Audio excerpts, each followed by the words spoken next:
Warrier, doctor P Balachandran, doctor K Bindu, doctor K Muraleedharan, Shri Karivellur Murali, doctor Suresh Kumar, doctor S Gopakumar, Shri Suresh Pullatt എന്നീ വിശിഷ്ട വ്യക്തികൾ വേദിയിലേക്ക് കടന്നുവന്ന് ഉപവിഷ്ടരാകണമെന്ന് അഭ്യർത്ഥിക്കുന്നു.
സ്വാഗത പ്രസംഗത്തിനായി സംഘാടക സമിതി ചെയർമാൻ കെ പത്മനാഭൻ മാസ്റ്ററെ ക്ഷണിക്കുന്നു.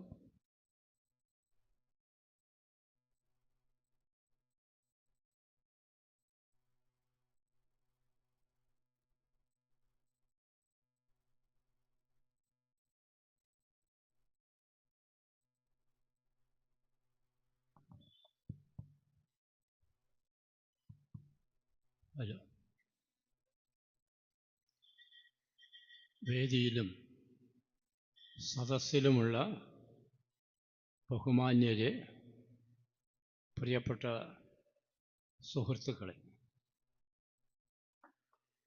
കോട്ടയ്ക്കൽ ആര്യവൈദ്യശാല കോട്ടയ്ക്കൽ ആയുർവേദ കോളേജ് പ്രിൻസിപ്പലായിരുന്ന ഡോക്ടർ നമ്മെ വിട്ടുപിരിഞ്ഞിട്ട് 2 മാസവും 13 ദിവസവും തികയുകയാണ്. നമ്മെ വിട്ടുപിരിഞ്ഞെങ്കിലും നമ്മുടെ മനസ്സുകളിൽ, നമ്മുടെ ഓർമ്മകളിൽ ഇപ്പോഴും ജയദേവൻ ജീവിച്ചിരിക്കുകയാണ്. ജയദേവനെക്കുറിച്ചുള്ള ഓർമ്മകൾ നമുക്കൊരുപാട് നൊമ്പരങ്ങൾ ഉണർത്തുന്നതാണ്. ഒരു വലിയ മനുഷ്യസ്നേഹിയായിരുന്നു ജയദേവൻ.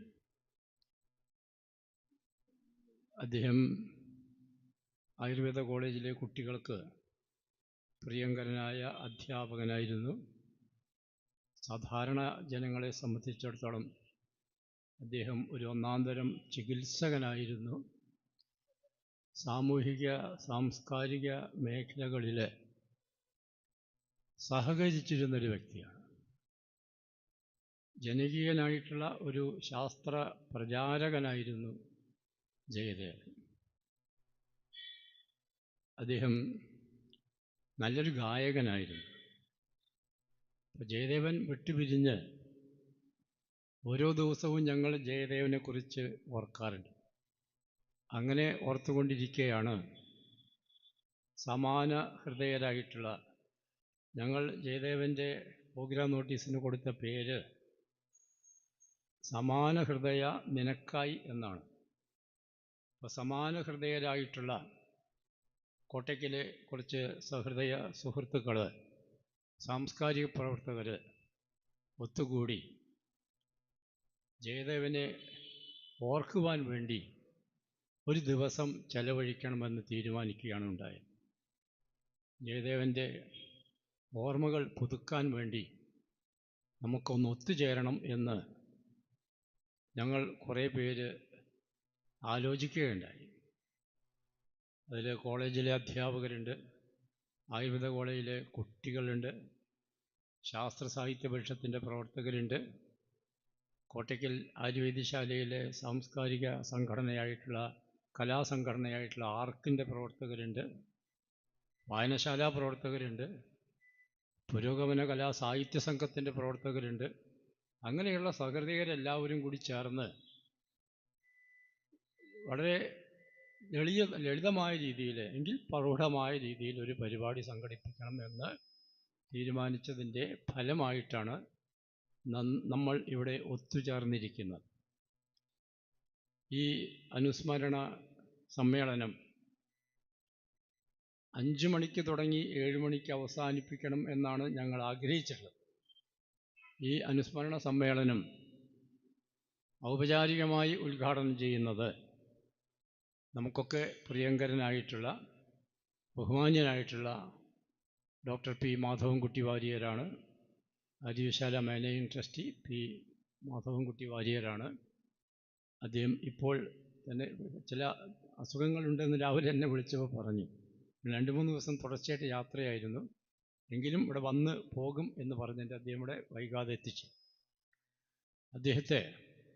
അദ്ദേഹത്തിൻ്റെ അസാന്നിധ്യത്തിൽ ഞാൻ ഹൃദയംഗമമായി സ്വാഗതം ചെയ്യുന്നു. ഈ അനുസ്മരണ സമ്മേളനത്തിൽ അധ്യക്ഷത വഹിക്കുന്നത് ബഹുമാന്യയായ ഡോക്ടർ ഹനീഷയാണ്. കോട്ടയ്ക്കൽ നഗരസഭാ അധ്യക്ഷയാണ് ഡോക്ടർ ഹനീഷ. മാത്രമല്ല, ഈ യോഗത്തിൽ ഹനീഷ അധ്യക്ഷത വഹിക്കുമ്പോൾ ഞങ്ങൾക്കൊരു അഭിമാനം കൂടിയുണ്ട്. ഡോക്ടർ ജയദേവൻ്റെ ശിഷ്യയാണ് ഡോക്ടർ ഹനീഷ. അപ്പം എന്നെ സംബന്ധിച്ചിടത്തോളം കുറച്ച് അഭിമാനം കൂടുതലുണ്ട്. കാരണം എൻ്റെ പ്രശിഷ്യയാണ് ഡോക്ടർ ഹനീഷ. ഞാൻ ജയദേവൻ പഠിപ്പിച്ചതാണ് ഹനീഷയെ. അപ്പോൾ എൻ്റെ ഒരു പ്രശിഷ്യയാണ് ഇവിടെ അധ്യക്ഷത വഹിക്കുന്നത് എന്ന കാര്യത്തിൽ എനിക്ക് കുറച്ചുകൂടി അഭിമാനമുണ്ട്. ഹനീഷയെ വളരെ സ്നേഹത്തോടു കൂടി ഞാൻ ഈ വേദിയിലേക്ക് സ്വാഗതം ചെയ്യുന്നു. നമ്മുടെ വിശിഷ്ടാതിഥി വരുന്നുണ്ട്, മാധവൻകുട്ടി വാര്യർ വരുന്നുണ്ട്. ഈ യോഗത്തിൽ മുഖ്യ ഭാഷണം നടത്തുന്നത് കേരള സംഗീത നാടക അക്കാദമിയുടെ സെക്രട്ടറി ആയിട്ടുള്ള കരുവള്ളൂർ മുരളിയാണ്. അദ്ദേഹം കോട്ടയ്ക്കൽ ഞങ്ങളുടെ കൂട്ടായ്മയിൽപ്പെട്ട ഒരാളാണ്.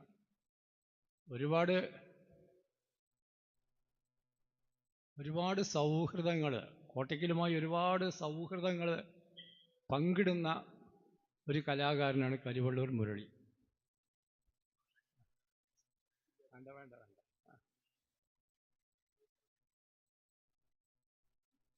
കരുവള്ളൂർ മുരളി എപ്പോഴും പറയാറുള്ളത്, എൻ്റെ ജന്മദേശം കരുവള്ളൂരാണ്, പക്ഷെ എൻ്റെ രണ്ടാമത് ജന്മദേശം കോട്ടയ്ക്കലാണെന്നാണ്.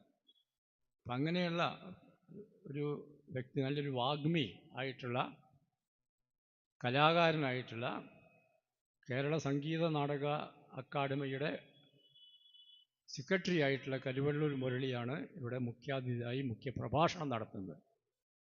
കരുവള്ളൂർ മുരളിയെ ഹൃദയപൂർവ്വം ഈ വേദിയിലേക്ക് സ്വാഗതം ചെയ്യുന്നു.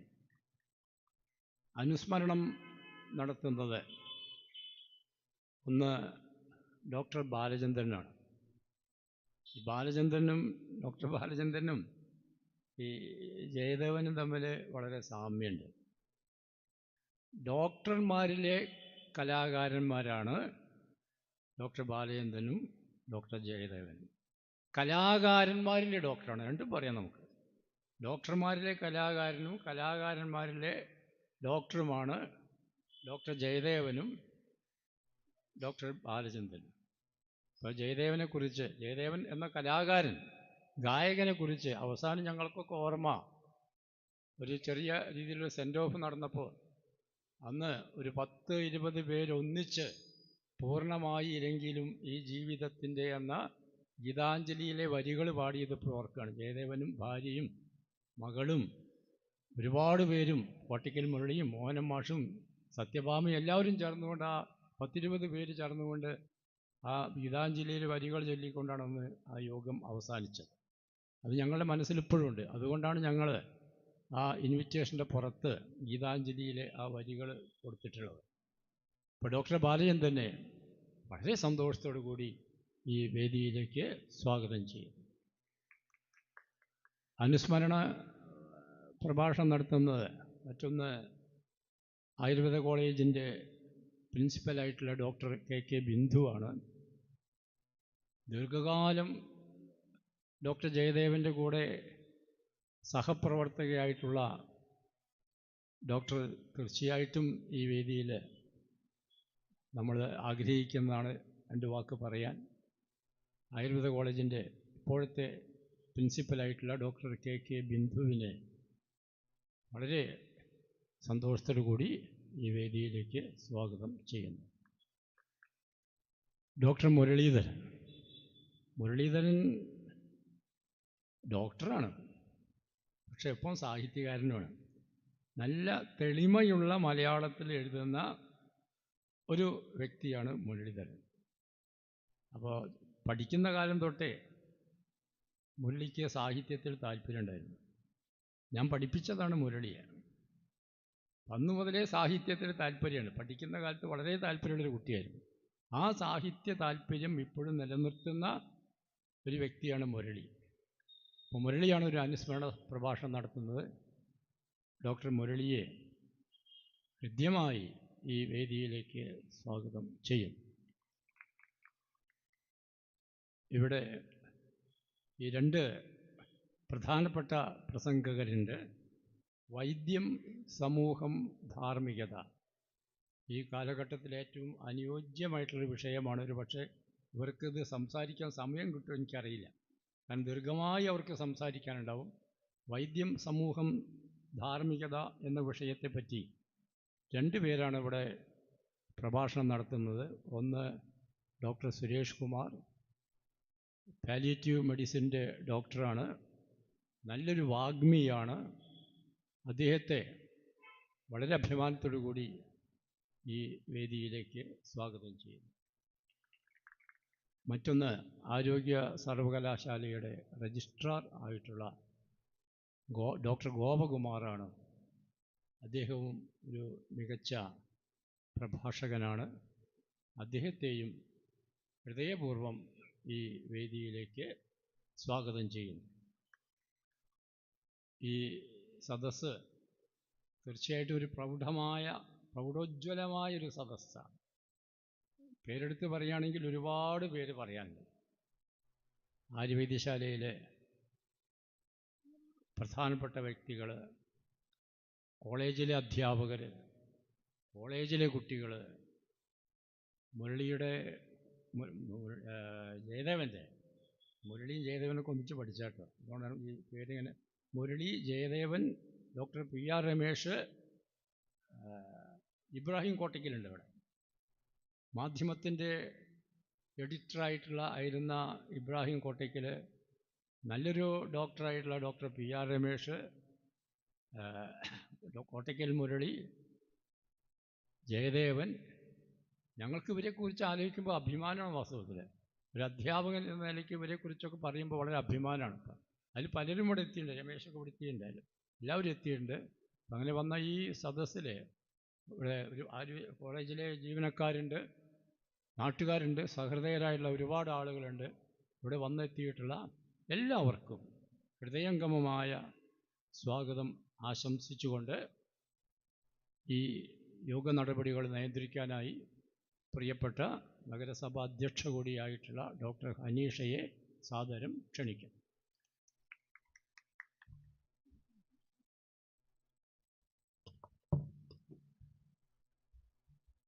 നിരവധി ഗുരുതുല്യരും ഗുരുക്കന്മാരും അതുപോലെ കോട്ടയ്ക്കലിൻ്റെ മുഴുവൻ സഹൃദയരും ഒത്തുചേർന്ന ഒരു സദസ്സ്.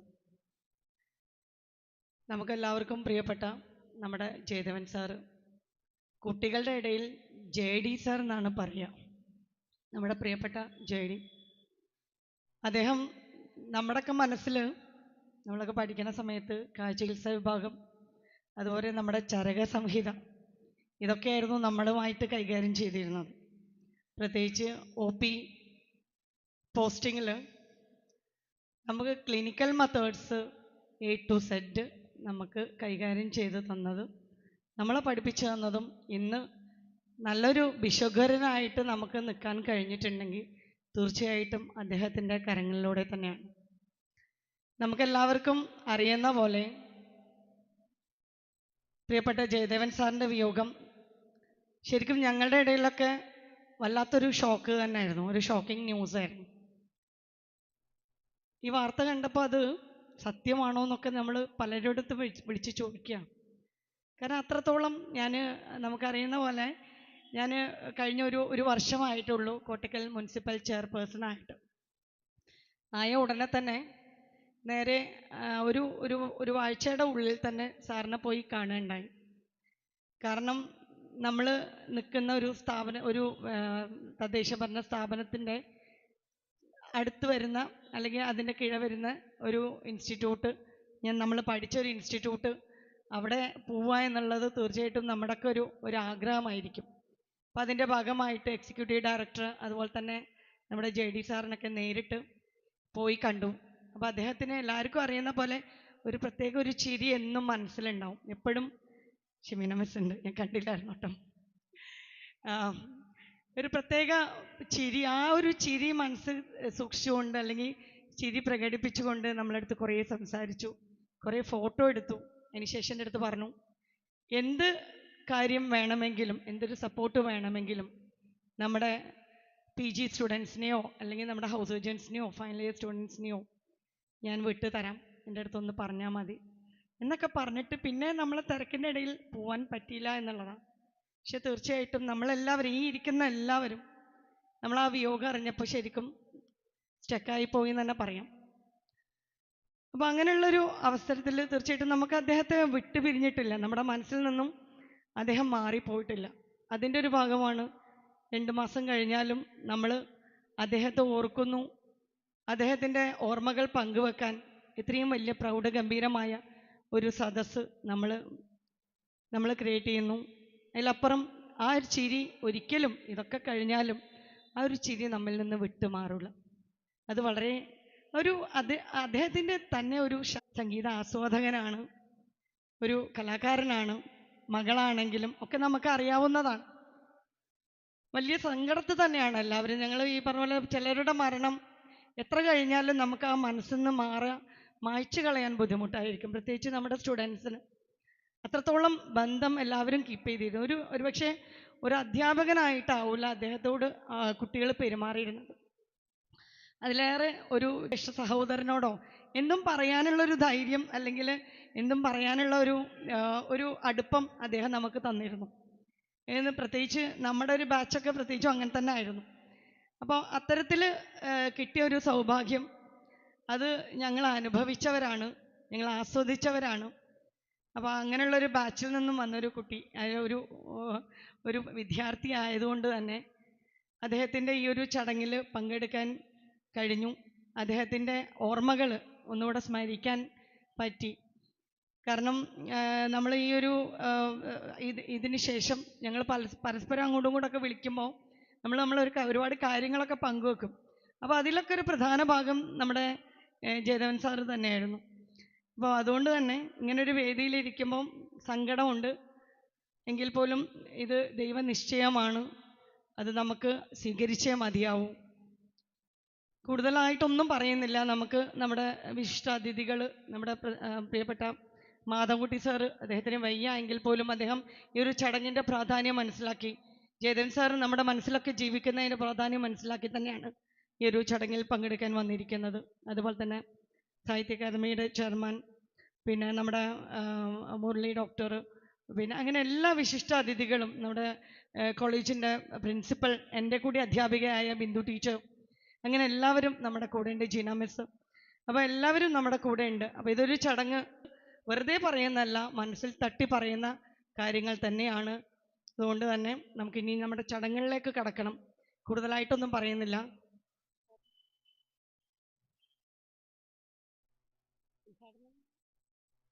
അതുകൊണ്ട് നമ്മുടെ ചടങ്ങുകളിലേക്ക് കടക്കണം. എന്തായാലും അദ്ദേഹത്തിൻ്റെ നിത്യശാന്തിക്ക് വേണ്ടി പ്രാർത്ഥിച്ചുകൊണ്ട് ഞാൻ അടുത്ത വേദിയിലേക്ക്, അതായത് ഉദ്ഘാടനത്തിന് വേണ്ടിയിട്ട് ഞാൻ വേദി ഒഴിയുന്നു. നന്ദി.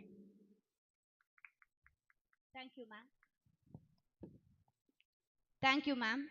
അനുസ്മരണ യോഗത്തിൻ്റെ ഉദ്ഘാടനം നിർവഹിക്കുന്നതിനായി Arya Vaidya Sala managing trustee doctor P Madhavankutty Varier സാറിനെ സാദരം ക്ഷണിച്ചുകൊള്ളുന്നു.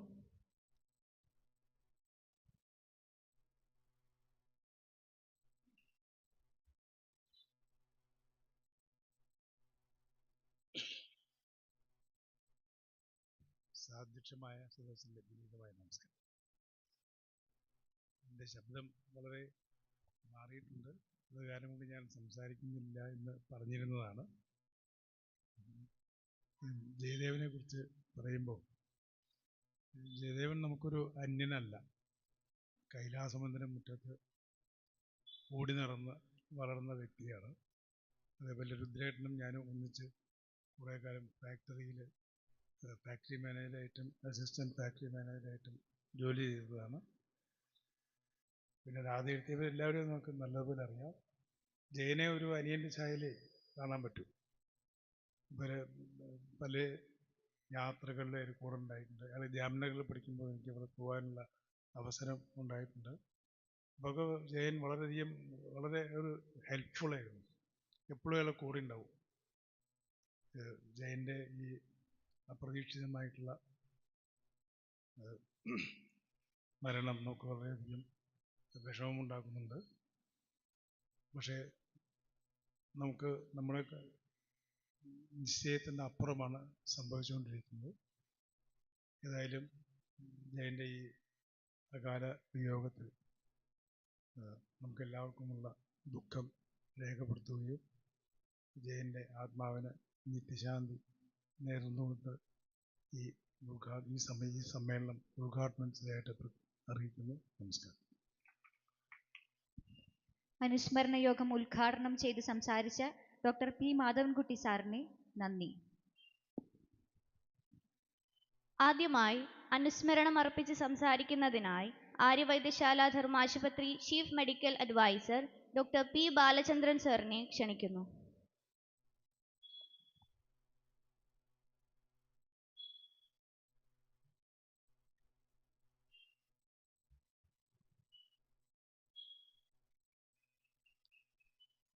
വേദിയിലും സദസ്സിലുമുള്ള എല്ലാവർക്കും വിനീതമായ നമസ്കാരം.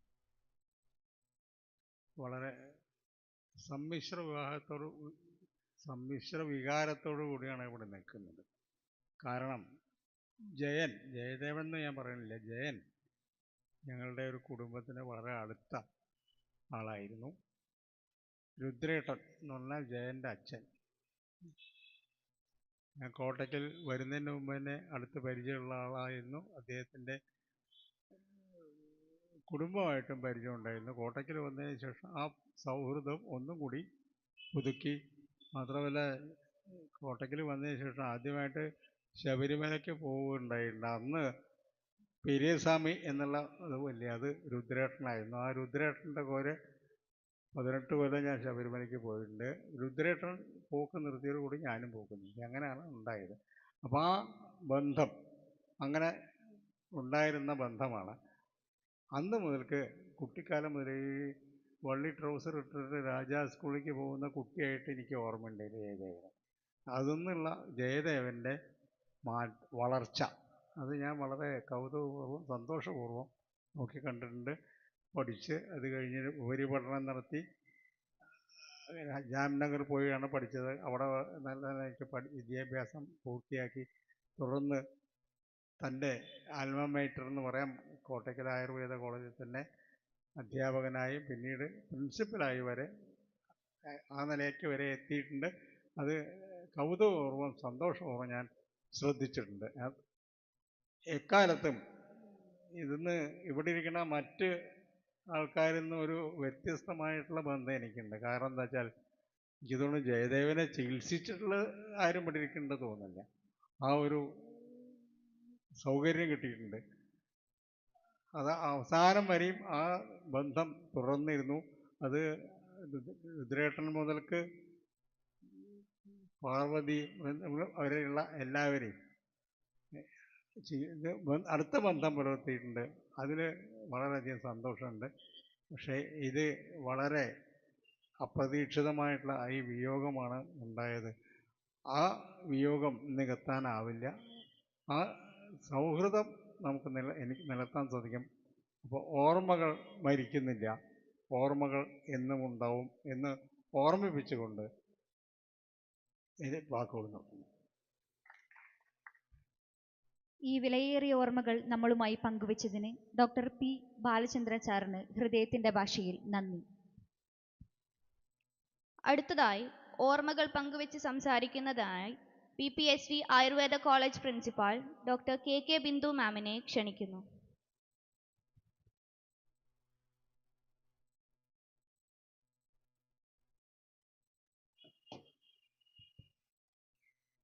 വേദിയിലും സദസ്സിലും ഇരിക്കുന്ന ബഹുമാന്യ വ്യക്തിത്വങ്ങളെ എല്ലാവർക്കും വിനീതമായ നമസ്കാരം. നമ്മൾ ഒരിക്കലും പ്രതീക്ഷിക്കാത്ത അല്ലെങ്കിൽ ആഗ്രഹിക്കാത്ത ഒരു കൂടിച്ചേരലാണ് ഇത്. നമ്മുടെ ആയുർവേദ കോളേജ് പ്രിൻസിപ്പളായിരുന്ന പ്രിയപ്പെട്ട ജയദേവൻ സാർ വിട പറഞ്ഞിട്ട് ഏകദേശം 2 മാസത്തോളം ആയിരിക്കുകയാണ്. ഇപ്പോഴും അത് പൂർണ്ണമായി ഉൾക്കൊള്ളാൻ നമ്മൾ ശ്രമിച്ചു വരുന്നതേ ഉള്ളൂ. പൂർണ്ണമായി ഇപ്പോഴും ഉൾക്കൊള്ളാൻ കഴിഞ്ഞിട്ടില്ല എന്ന് തന്നെ പറയാം. കോട്ടക്കൽ ആയുർവേദ കോളേജിൻ്റെ ചരിത്രത്തിൽ ഒരു കാലഘട്ടത്തെ പറ്റി നമ്മൾ ആലോചിക്കുമ്പോൾ നമ്മളുടെ മനസ്സിലേക്ക് കടന്നു വരുന്ന ചില മുഖങ്ങളുണ്ട്. അതിലേറ്റവും പ്രധാനപ്പെട്ട ഒരു ഇമേജാണ് ജയദേവൻ സാറിൻ്റേത്. അതായത് 90 തൊട്ട് പിന്നെ ഇങ്ങോട്ട് ആലോചിക്കുമ്പോൾ നമ്മുടെ മനസ്സിലേക്ക് കടന്നു വരുന്ന മുഖമാണ് ജയദേവൻ സാറിൻ്റേത്.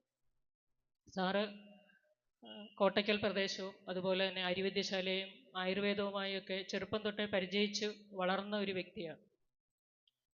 കോളേജിൽ സാറ് കായിക ചികിത്സാ വിഭാഗത്തിൽ അധ്യാപകനായിട്ടാണ് ജോയിൻ ചെയ്തത്. അതിനുശേഷം കായിക ചികിത്സാ വിഭാഗം മേധാവിയായി. പിന്നീട് RMO അതുപോലെ തന്നെ ആശുപത്രി സൂപ്രണ്ട് എന്നീ നിലകൾ സേവനമനുഷ്ഠിച്ചു. 6 വർഷം പ്രിൻസിപ്പലായിരുന്നു.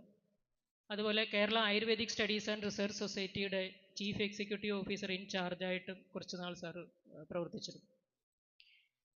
സാറിൻ്റെ ഒരു പ്രവർത്തന മണ്ഡലം എന്ന് പറയുന്നത് കോളേജിൽ മാത്രം ഒതുങ്ങി നിൽക്കുന്നതായിരുന്നില്ല എന്നതാണ് സാറിനെ സംബന്ധിച്ചുള്ള ഏറ്റവും വലിയൊരു പ്രത്യേകത.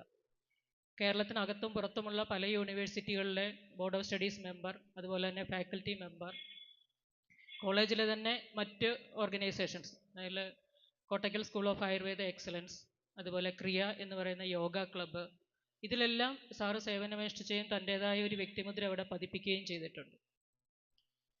പലപ്പോഴും തൻ്റെ നിലപാടുകൾ തുറന്നു പറയാൻ ആർജവം കാണിച്ചിട്ടുള്ള ഒരു വ്യക്തിയായിരുന്നു സാർ. അതുകൊണ്ട് തന്നെ ചിലപ്പോഴൊക്കെ വിമർശനങ്ങൾ നേരിടേണ്ടി വന്നിട്ടുമുണ്ട് സാർ. നല്ല മികച്ച ഒരു സംഘാടകനായിരുന്നു. AKPCTA അതുപോലെ തന്നെ AMI പോലെയുള്ള സംഘടനകളിലൊക്കെ സാരഥിയായി ഇരുന്നിട്ടുണ്ട്. അതാത് കാലഘട്ടങ്ങൾ ആയുർവേദ വിദ്യാഭ്യാസ മേഖലകളിൽ അതുപോലെ തന്നെ ആയുർവേദ ശാസ്ത്രരംഗത്തോ തൊഴിൽ രംഗത്തോ ഒക്കെ ഉണ്ടായി വന്നിരുന്ന പ്രശ്നങ്ങളെയും വെല്ലുവിളികളെയും ഒക്കെ നേരിടുന്നതിനും അതിന് പരിഹാരം കാണുന്നതിനും സജീവമായി പ്രവർത്തിച്ച ഒരു വ്യക്തി കൂടിയായിരുന്നു സാർ. ഇതിനേക്കാളൊക്കെ ഉപരിയായിട്ട് എനിക്ക് പറയാനുള്ളത് സാർ ഒരു ജനകീയ ഭിഷഗ്വരനായിരുന്നു എന്നുള്ളതാണ്. നമ്മൾ സാധാരണ ഒരു വൈദ്യന് അല്ലെങ്കിൽ ഒരു വൈദ്യ വിദ്യാർത്ഥിക്ക് ഉണ്ടായിരിക്കേണ്ട ഗുണങ്ങളൊക്കെ പറയുമ്പോൾ അതിൽ കരുണ എന്നൊരു ഗുണം പറയുന്നുണ്ട്. ഈ കരുണ എന്ന ഗുണം ശരിക്കും സാറിലുണ്ടായിരുന്നു. രോഗികളോടുള്ള സഹാനുഭൂതിയോടെയും അതുപോലെ അനുകമ്പയോടെയും ഒക്കെ പെരുമാറിയിരുന്ന ഒരു വ്യക്തിയാണ് സാർ. നമ്മൾ ഇംഗ്ലീഷിൽ 2 പദം പറയുമല്ലോ, എമ്പതി, കമ്പാഷൻ എന്നുള്ളത്. എമ്പതി എന്ന് പറയുന്നത് മറ്റുള്ളവരുടെ വികാരങ്ങളെ അല്ലെങ്കിൽ വേദനകളെ മനസ്സിലാക്കുക എന്നുള്ളതാണ്. കമ്പാഷൻ എന്ന് പറഞ്ഞാൽ ഒരു പടിയും കൂടെ മുകളിലാണ്. അവരുടെ വേദനകളെയും വികാരങ്ങളെയൊക്കെ മനസ്സിലാക്കുകയും അവർക്ക് വേണ്ടി എന്ത് ചെയ്യാൻ സാധിക്കും എന്നുകൂടി ചിന്തിക്കുമ്പോഴാണ് കമ്പാഷൻ എന്നുള്ള പദം നമുക്ക് ഉപയോഗിക്കാൻ പറ്റുന്നത്. സാർ ഒരു കമ്പാഷനേറ്റ് ഫിസിഷ്യൻ ആയിരുന്നു എന്ന കാര്യത്തിൽ സംശയമില്ല. പലപ്പോഴും ഞങ്ങൾ നേരിട്ട് കണ്ടിട്ടുണ്ട്. പ്രത്യേകിച്ച് പക്ഷാഘാതം പോലെയുള്ള അസുഖമൊക്കെ വരുന്ന രോഗികൾ വരുമ്പോൾ മിക്കവാറും അവരായിരിക്കും ആ കുടുംബത്തിലെ ഒരു സാമ്പത്തിക സ്രോതസ് എന്ന് പറയുന്നത് അവരായിരിക്കും. അപ്പോൾ അവർക്ക് കൂടി സാർ എപ്പോഴും ഉണ്ടാകുകയും അതിനുവേണ്ടി പ്രവർത്തിക്കുകയും ചെയ്തിട്ടുണ്ട്. അതുകൊണ്ട് തന്നെ ധാരാളം രോഗികൾ സാറിൻ്റെ സുഹൃത്തുക്കളായിരുന്നു. എപ്പോഴും ഒരു സമഭാവനയായിരുന്നു സാറിന്. ഒരു ഡോക്ടർ രോഗി ബന്ധം എന്നുള്ളതിനേക്കാൾ പലപ്പോഴും സുഹൃത്തുക്കളായിരുന്നു. ഈ ഒരു സുഹൃത്ത് ബന്ധം രോഗികളായിട്ട് മാത്രമല്ല, സാറിന് കേരളത്തിന് അകത്തും പുറത്തും ഒരു സുഹൃത്ത് വലയം തന്നെ സാറിനുണ്ട്. കോയമ്പത്തൂർ ആയുർവേദ കോളേജിൽ നിന്ന് ബിരുദം പഠിച്ച് അതുപോലെ തന്നെ ജാംനഗറിൽ ബിരുദാനന്തര ബിരുദം പഠിച്ചതുകൊണ്ട് തന്നെ കേരളത്തിന് പുറത്ത് അദ്ദേഹത്തിന് ധാരാളം സുഹൃത്തുക്കളുണ്ട്. അത് കോളേജിൻ്റെ ഭരണത്തിലിരിക്കുന്ന സമയത്ത് അത് നല്ലവണ്ണം നമുക്ക് കോളേജിനെ സഹായിച്ചിട്ടുണ്ട് എന്നുള്ളൊരു വസ്തുതയാണ്. പ്രത്യേകിച്ച് നമ്മുടെ കൗൺസിൽ NCSM പോലെ വരുന്ന വിസിറ്റേഷൻ സമയത്തൊക്കെ ആ ഒരു ബന്ധം നമ്മുടെ കോളേജിനെ അംഗീകരിക്കുന്നതിൽ സഹായിച്ചിട്ടുണ്ട്. അപ്പം ഇതുകൂടാതെ തന്നെ സാറിൻ്റെ പ്രത്യേകത എന്ന് പറയുന്നത് നല്ലൊരു കലാസ്വാദകനായിരുന്നു. എനിക്ക് തോന്നുന്നു കോട്ടയ്ക്കൽ തന്നെ ചെറുപ്പം മുതൽ തന്നെ ജനിച്ചു വളർന്നുകൊണ്ടായിരിക്കാം ഒരുപക്ഷെ വിവിധ കലാരൂപങ്ങൾ അരങ്ങേറുന്ന കോട്ടയ്ക്കൽ പൂരവും മതിൽക്കെട്ടുകളില്ലാത്ത വിശ്വംഭര ക്ഷേത്രവും അതുപോലെ നാനാജാതി മതസ്ഥരുടെ ചിഹ്നങ്ങൾ ഉൾക്കൊള്ളുന്ന കൈലാസ മന്ദിരവും ഒക്കെ സാറിന് ചെറുപ്പം മുതലേ പരിചയിച്ചു വന്നതുകൊണ്ടായിരിക്കാം സാറിൻ്റെ സ്വഭാവത്തിലും ആയൊക്കെ അതിൻ്റെയൊക്കെ പ്രതിഫലനങ്ങൾ കാണാമായിരുന്നു. എപ്പോഴും കോട്ടയ്ക്കൽ പരിസരത്ത് നടക്കുന്ന എല്ലാ കലാ സാംസ്കാരിക രംഗങ്ങളിലൊക്കെ എപ്പോഴും സാറിൻ്റെ ഒരു പിന്തുണ കൊടുക്കുന്നത് എപ്പോഴും ശ്രദ്ധയിൽപ്പെട്ടിട്ടുണ്ട്. അപ്പോൾ ഇത്തരത്തിൽ സാറിൻ്റെ പ്രവർത്തനങ്ങൾ തീർച്ചയായിട്ടും നമ്മുടെയൊന്നും മനസ്സിൽ നിന്ന് ഒരിക്കലും മായുന്നില്ല. നേരത്തെ പത്മനാഭ മാഷ് ഇവിടെ സൂചിപ്പിച്ചതുപോലെ സാറിന് ഏറെ ഇഷ്ടപ്പെട്ട ഗീതാഞ്ജലിയിലെ വരികളെ പോലെ സാറിൻ്റെ ജീവിതം പൂർണ്ണമായൊന്നും നമുക്കറിയില്ലെങ്കിലും ചെയ്തതൊന്നും വ്യർത്ഥമായിട്ടില്ല എന്ന ഒരു ചിന്തയാണ് ഇപ്പം നമുക്കെല്ലാവർക്കും ഉണ്ടാകുന്നത്. സാറിൻ്റെ ദീപ്തസ്മരണയ്ക്ക് മുമ്പിൽ ഒരിക്കൽ കൂടി പ്രണാമം അർപ്പിച്ചുകൊണ്ട് നിർത്തട്ടെ. നന്ദി, നമസ്കാരം.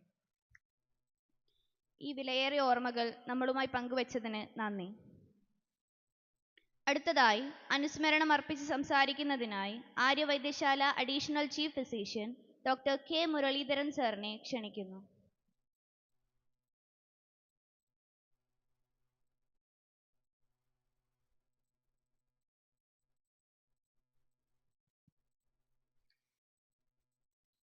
വേദിയിലിരിക്കുന്ന ആദരണീയരെ, പ്രിയപ്പെട്ട സഹപ്രവർത്തകരെ, സുഹൃത്തുക്കളെ, ആദ്യമായി ഞാൻ എൻ്റെ പ്രിയപ്പെട്ട അധ്യാപകൻ പത്മനാഭ മാഷിനോട് നന്ദി പറയാണ്. സാറാണ് എന്നെ ഈ വേദിയിലേക്ക് വിളിച്ച് ക്ഷണിച്ച് വരുത്തിയത്. ഇതിനു മുമ്പ് 1-2 തവണ അദ്ദേഹം ഇങ്ങനെ എന്നെ വിളിച്ചിരുന്നെങ്കിൽ അന്നൊക്കെ പല കാരണങ്ങളാൽ എനിക്ക് വരാൻ പറ്റിയില്ല. ഏതായാലും ജയൻ്റെ കൂടെ സന്മനസ്സുകൊണ്ടാകാം എനിക്ക് ഇത്തവണ ഈ സമയത്ത് ഇവിടെ എത്താൻ പറ്റിയത്. ആ വാത്സല്യത്തിന് മുന്നിൽ ഞാൻ ആദ്യം നന്ദി പറയുന്നു. പിന്നീട് എനിക്ക് എങ്ങനെ തുടങ്ങണമെന്ന് കൃത്യമായിട്ട് അറിയില്ല. കാരണം ജയൻ മനസ്സിൽ നിന്ന് ഇറങ്ങിപ്പോയിട്ടില്ല. ജയൻ ഓർമ്മയായി എന്ന് വിശ്വസിക്കാൻ ഞാൻ ആഗ്രഹിക്കുന്നില്ല. മാത്രമല്ല, ജയൻ്റെ എല്ലാവരും സൂചിപ്പിച്ചതുപോലെയുള്ള ഒരു പ്രത്യേക നടപ്പും ഒരു പ്രത്യേക ചിരിയും ഒരു വല്ലാതെ മനസ്സിൽ ആ ഫോട്ടോ കാണുമ്പോഴൊക്കെ തങ്ങി നിൽക്കുന്നുണ്ട്. എനിക്ക് ജയനോട് തന്നെയാണ് ആദ്യം സംസാരിക്കാനുള്ളത്. ജയൻ ഇവിടെ എവിടെയെങ്കിലും ഉണ്ടാവണം എൻ്റെ കണക്കിൽ. ജയൻ തങ്ങളുടെ കൂടെ നടന്നപ്പോഴൊന്നും താങ്കളെ ഞാൻ മുഴുവൻ മനസ്സിലാക്കിയിരുന്നില്ല. എൻ്റെ ഗ്രാമത്തിലെ ഒരു കുട്ടിയായി തങ്ങൾ നടന്ന കാലം, പഠിച്ചു വന്ന കാലം, കോളേജിൽ അധ്യാപകനായ കാലം, ഈ കാലത്തൊക്കെ എനിക്ക് താങ്കളെ അറിയാം. പക്ഷെ താങ്കളുടെ കുറിച്ച് ഞാൻ കൂടുതലായിട്ട് അറിയുന്നത് താങ്കളുടെ ദേഹവിയോഗത്തിന് ശേഷമാണ് എന്നുള്ളത് വളരെ നൊമ്പരപ്പെടുത്തുന്ന ഒരു കാര്യമാണ്. എനിക്ക് മിക്കവാറും ജയനെക്കുറിച്ച് കൂടുതൽ കാര്യങ്ങൾ സംസാരിക്കാനുള്ളത് ഹരിദാസനാണ്, സി ഹരിദാസൻ. അദ്ദേഹത്തിൻ്റെ ഏറ്റവും അടുത്ത മിത്രങ്ങളിൽ ഒരാളായിരുന്നു ഹരിദാസനും ഡോക്ടർ ജയൻ. ഡോക്ടർ ജയൻ എപ്പോഴും എവിടെയെങ്കിലും വണ്ടി ഓടിച്ച് നടക്കുകയായിരിക്കും എന്നാണ് എൻ്റെ വിശ്വാസം. കാരണം ഡോക്ടർ ജയൻ വണ്ടി ഓടിക്കുന്നത് പലപ്പോഴും തനിക്ക് വേണ്ടിയായിരുന്നില്ല. ആ വണ്ടിയിൽ കയറി അദ്ദേഹം കൊണ്ടുപോയിരുന്നത് കുറേയധികം അദ്ദേഹത്തിന് സഹായം ആവശ്യമായി എത്തുന്നവരെയാണ്. അർദ്ധരാത്രിയിൽ പോലും തനിക്ക് വണ്ടിയില്ലാത്ത സമയത്ത് അടുത്ത വീട്ടിലെ വണ്ടി കടം വാങ്ങി വന്ന് ഒരു അത്യാസന്ന നിലയിലുള്ള രോഗിയെ ആശുപത്രിയിൽ കൊണ്ടുപോയ കഥ എൻ്റെ മനസ്സിൽ ഇപ്പോഴും നിൽക്കുന്നുണ്ട്. ഇതൊക്കെ ആർക്ക് ചെയ്യാൻ പറ്റും? ഈ വേദിയുടെ പേര് തന്നെ സമാന ഹൃദയ നിനക്കായി എന്നുള്ളതാണ്. ഇതിലും നല്ലൊരു പേര് ഈ വേദിക്ക് കൊടുക്കാൻ പറ്റുമെന്ന് എനിക്ക് തോന്നുന്നില്ല. ജയദേവൻ എല്ലാവരുടെയും സുഹൃത്തായിരുന്നു. സുഹൃത്ത് എന്ന വാക്കിന് പോലും അർത്ഥം നല്ല ഹൃദയമുള്ളവൻ എന്നുള്ളതാണ്. ജയദേവൻ നല്ല ഹൃദയമുള്ളവനായിരുന്നു. പക്ഷേ നിർഭാഗ്യം എന്ന് പറയട്ടെ, ആ ഹൃദയമാണ് അപ്രതീക്ഷിതമായി നിന്നുപോയത്. അതൊരു വലിയ ജീവിതത്തിൻ്റെ അവസാന സ്പന്ദനങ്ങളായിരുന്നു എന്ന് ഓർമ്മിക്കാൻ പോലും നമുക്ക് പറ്റുന്നില്ല. ജയനെ സംബന്ധിച്ചിടത്തോളം ഞങ്ങൾക്ക് ഈ തൊഴിൽ ചെയ്യുന്നവർക്ക് ഒരു കുഴപ്പമുണ്ട്. കോളേജിൽ പഠിച്ചു കഴിഞ്ഞാൽ അല്ലെങ്കിൽ വൈദ്യം പഠിച്ചു കഴിഞ്ഞാൽ പിന്നെ വൈദ്യം മാത്രമേ അറിയൂ. വൈദ്യമല്ലാത്ത എല്ലാറ്റിനും ഞങ്ങൾക്ക് അന്യമായി തീരും. ഇതൊരു സ്വാഭാവികമാണ്. പക്ഷെ ജയനെ സംബന്ധിച്ചിടത്തോളം ജയൻ വൈദ്യത്തിൽ ഒതുങ്ങിയില്ല. വൈദ്യനാവുക എന്നാൽ വൈദ്യൻ മാത്രമാവുക എന്നർത്ഥമല്ല. തനിക്ക് ചുറ്റിലുമുള്ള എല്ലാ കാര്യങ്ങളെയും സ്വാംശീകരിച്ച് ഈ സമൂഹത്തിലൊരാളായി മാറുക എന്നുള്ള വലിയ കൃത്യം ജയൻ നിർവഹിച്ചു എന്നുള്ളതാണ് എൻ്റെ ഓർമ്മ, എൻ്റെ ധാരണ, അല്ലെങ്കിൽ എൻ്റെ അഭിപ്രായം. ഞാനിത് പറയാനുള്ള കാരണം, പലപ്പോഴും വൈദ്യം പഠിക്കുന്നതോടെ വൈദ്യനായി ചുരുങ്ങുകയും പിന്നെ അത് മാത്രമേ എനിക്ക് അറിയൂ, അത് മാത്രമേ ഞാൻ അറിയേണ്ടതുള്ളൂ എന്ന് വിശ്വസിക്കുകയും ചെയ്യുന്നവരാണ് ഒരു 80% പേരും. അല്ലാത്ത ചിലർ ബാലേന്ദ്ര സാറിനെ പോലുള്ളവരൊക്കെ ഇവിടെ ഉണ്ട്. ഞാൻ ഡോക്ടർ സുരേഷ് ഉണ്ട്. അതൊക്കെ ഞാനിപ്പോൾ മറന്നുകൊണ്ടല്ല പറയുന്നത്. ജയദേവൻ ഏതായാലും ആ വിഭാഗത്തിലാണ് ഞാൻ കാണുന്നത്. അങ്ങനെയുള്ള ജയദേവൻ ഒട്ടേറെ ഉദാഹരണങ്ങൾ പറയാൻ പറ്റും. ഒരു പക്ഷേ ഈ വേദിയിൽ നിന്ന് സംസാരിക്കാൻ ഞങ്ങളുടെയൊക്കെ ഒരു സുഹൃത്തായൊരു പ്രഭു ഉണ്ടായിരുന്നു. അദ്ദേഹം എന്നോട് പറഞ്ഞത് ഭൂമിയിൽ ധന്വന്തരി ഉണ്ടെങ്കിൽ അത് ജയദേവനാണ് എന്നുള്ളത്. രോഗം മാറ്റി എന്നുള്ളതിനേക്കാൾ ഉപരി ഒരു വൈദ്യന് വേണ്ട സർവ്വ ഗുണങ്ങളോടും കൂടെ വല്ലാത്തൊരവസ്ഥയിലായിരുന്ന ആ പ്രഭുവിനെ, ഫെഡറൽ ബാങ്ക് ഉദ്യോഗസ്ഥനായിരുന്ന അദ്ദേഹത്തെ കൈപിടിച്ച് കൊണ്ടുവന്ന് ജയൻ ചികിത്സിക്കുകയും അദ്ദേഹത്തിന് വേണ്ട തുടർന്നുള്ള ചികിത്സകൾക്കായി മറ്റ് പല ഡോക്ടർമാരുടെ അടുത്ത് കൊണ്ടുപോവുകയും ചെയ്തത് എനിക്കറിയാം. ഇതൊക്കെ പറയാൻ പറ്റിയ ആൾ ഹരി അവിടെയുണ്ട്, ഡോക്ടർ വിനോദുണ്ട്, കുറേ പേരുണ്ട്. ഓ, എങ്കിൽ സന്തോഷമായി. കാരണം ഹായ്. അപ്പോൾ ഞാൻ പറഞ്ഞത് തെറ്റിയിട്ടില്ല, ക്ഷമിക്കണം. ഞാനിങ്ങനെ പരസ്യമായി പറയുന്നത് തെറ്റിയിരിക്കരുത്. കാരണം അദ്ദേഹത്തിന് ഡോക്ടർ ജയദേവനോടുണ്ടായിരുന്ന ആത്മബന്ധം പലതവണ ഞങ്ങൾ പങ്കുവെച്ചതാണ്. അപ്പോൾ അങ്ങനെയുള്ള ഒട്ടേറെ പേരുണ്ട്. അവരൊക്കെ സംസാരിക്കാൻ തുടങ്ങിയാൽ ഒരു പക്ഷേ ജയൻ അവിടുന്ന് തിരിച്ചു വരും. എന്നിട്ട് അവരോട് പറയും ഞാനിവിടെയുണ്ട്. അങ്ങനെയുള്ള ജയൻ്റെ മുന്നിൽ ഞാൻ ആദരാഞ്ജലികൾ അർപ്പിക്കുന്നു. നന്ദി, നമസ്കാരം. ജയദേവൻ സാറിന്റെ സ്മരണകൾ ഞങ്ങളിൽ ഉണർത്തിയ വാക്കുകൾക്ക് നന്ദി. മുഖ്യപ്രഭാഷണത്തിനായി കേരള സംഗീത നാടക അക്കാദമി സെക്രട്ടറി ശ്രീ കരിവള്ളൂർ മുരളി അവറുകളെ സാദരം ക്ഷണിച്ചുകൊള്ളുന്നു.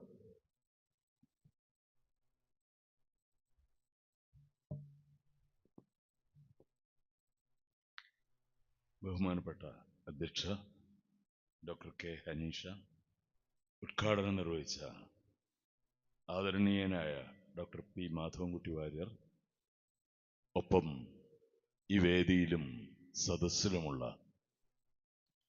ഏറ്റവും പ്രിയപ്പെട്ടവരെ, സഹോദരി സഹോദരന്മാരെ,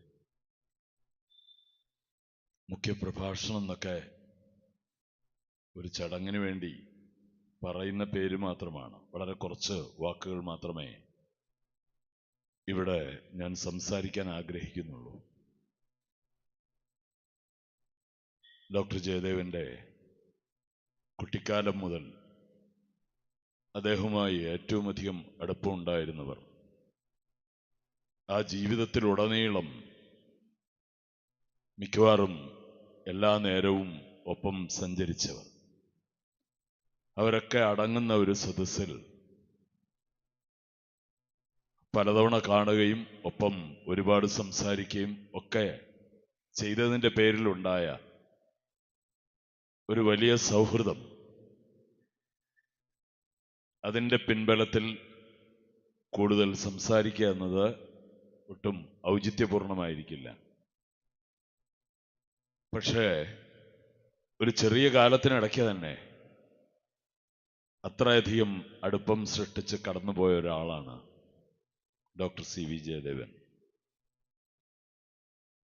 തൊട്ടു മുമ്പേ ഫെഡറൽ ബാങ്കിൽ നിന്നും റിട്ടയർ ചെയ്ത, ഇപ്പോൾ ജീവിതത്തിൽ തന്നെ ഇല്ലാത്ത പ്രഭുവിനെ കുറിച്ചുള്ള പരാമർശമാണ് ഡോക്ടർ മുരളീധരൻ ഇവിടെ നടത്തിയത്.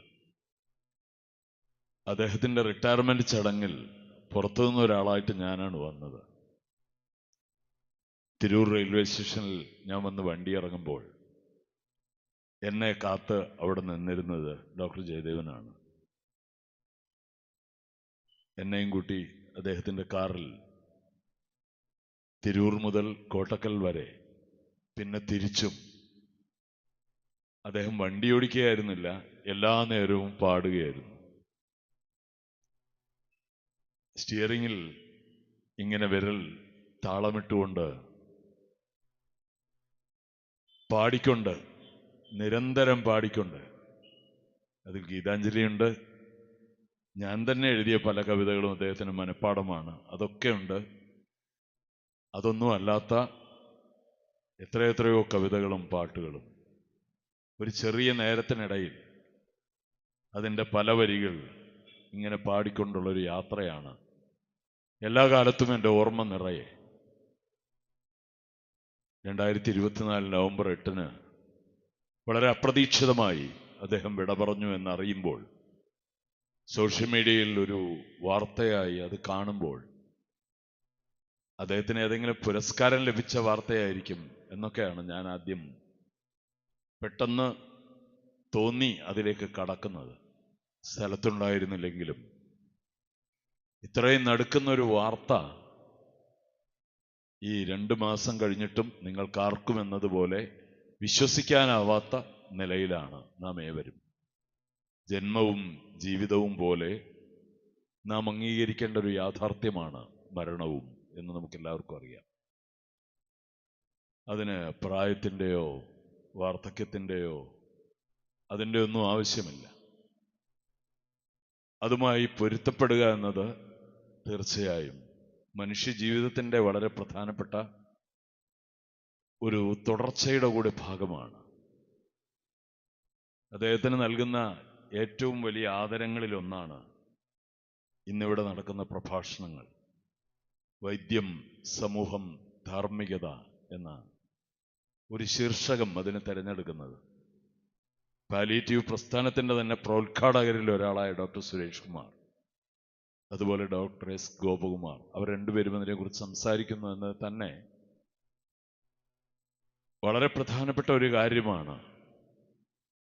വൈദ്യം എന്നതിനോട് ചേർത്ത് വെക്കാവുന്ന ഒരു അനുപൂരകമായ പദം ഏതാണ് എന്ന ചോദ്യത്തിൻ്റെ ഉത്തരം ധാർമ്മികത എന്നത് തന്നെയാണ്. 1962 തിരുവനന്തപുരം ആയുർവേദ കോളേജിൽ നിന്ന് വൈദ്യ കലാനിധി പഠിച്ച ഒരു ആയുർവേദ ഡോക്ടർ, അദ്ദേഹം കേരളത്തിലെ മഹാനായ ഒരു നാടകകൃത്താണ്. അദ്ദേഹം പിറന്നിട്ട് 100 വർഷം തികയുന്നത് ഇപ്പോഴാണ്. തോപ്പിൽ ഭാസി അശ്വമേധം എന്ന നാടകത്തിൽ രോഗം ഒരു കുറ്റമാണോ എന്ന് ചോദിക്കുന്നത്. ലോകത്തിലെ ഒരു ഭാഷയിലും അതുപോലെ ഒരു പ്രയോഗം അതിനു മുമ്പ് ഉണ്ടായിട്ടില്ല. 22 കൊല്ലത്തിന് ശേഷം WHO അതിന് ഉത്തരം നൽകി.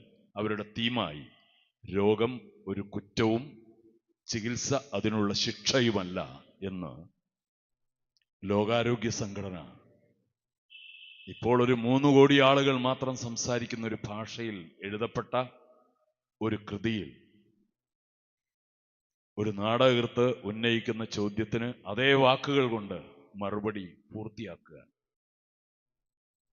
ഇത് തിരിച്ചറിയുന്നവരാണ് യഥാർത്ഥത്തിൽ കോട്ടക്കൽ ആര്യവൈദ്യശാല എന്ന മഹത്തായ സ്ഥാപനവും ഒപ്പം ഈ വേദിയിലിരിക്കുന്ന മഹാരഥന്മാരായ ഭിഷഗ്വരന്മാരും അടങ്ങുന്ന, പ്രത്യേകിച്ച് കോട്ടക്കലിന് മാത്രമായ ഒരു വലിയ സംസ്കാരമുണ്ട്.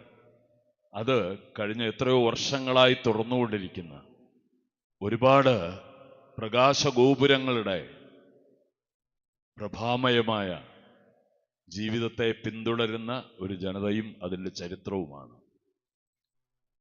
അത് കലയുടെ, സംസ്കാരത്തിൻ്റെ ഒപ്പം ജീവിത മൂല്യങ്ങളുടെ വളരെ പ്രധാനപ്പെട്ട ഒരിടമാണ്. അതുകൊണ്ട് സ്വാഭാവികമായും വൈദ്യത്തിലെ എന്നല്ല, ജീവിതത്തിലെ തന്നെ മൂല്യങ്ങളെക്കുറിച്ച്, ധാർമ്മികതയെക്കുറിച്ച് ഈ നാട്ടിൽ പിറന്നു വളരുന്ന ആർക്കും, പിന്നെ അതിനെ കവച്ചു വയ്ക്കുന്ന മറ്റു വല്ലതും വന്നിട്ടില്ലെങ്കിൽ സ്വാഭാവികമായും അതിൻ്റെ ഒരു പ്രതിഫലനം അവരുടെ ജീവിതത്തിൽ ഉണ്ടാവും എന്നാണ് ഞാൻ കരുതുന്നത്. ഞാൻ തന്നെ എത്രയോ തവണ പല വർഷങ്ങളായി കോട്ടക്കൽ വരുന്നുണ്ട്.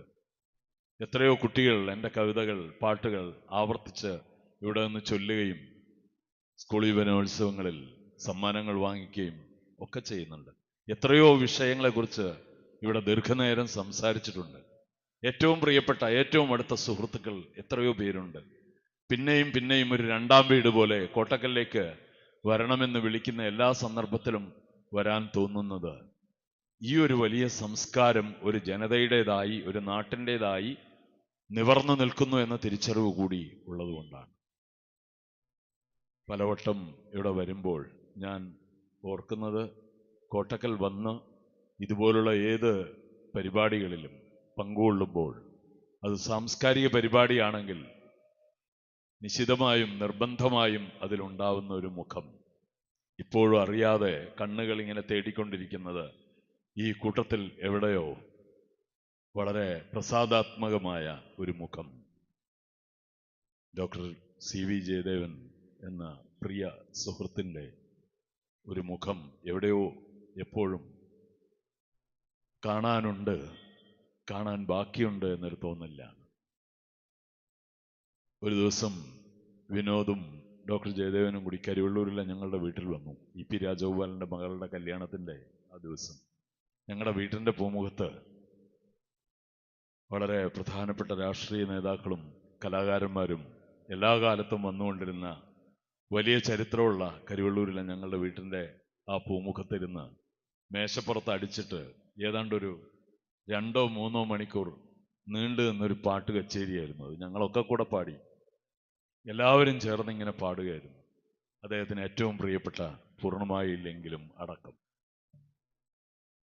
ഇങ്ങനെ എപ്പോഴും കലയെ സ്നേഹിക്കുകയും സ്വയം കലാകാരനായിരിക്കുകയും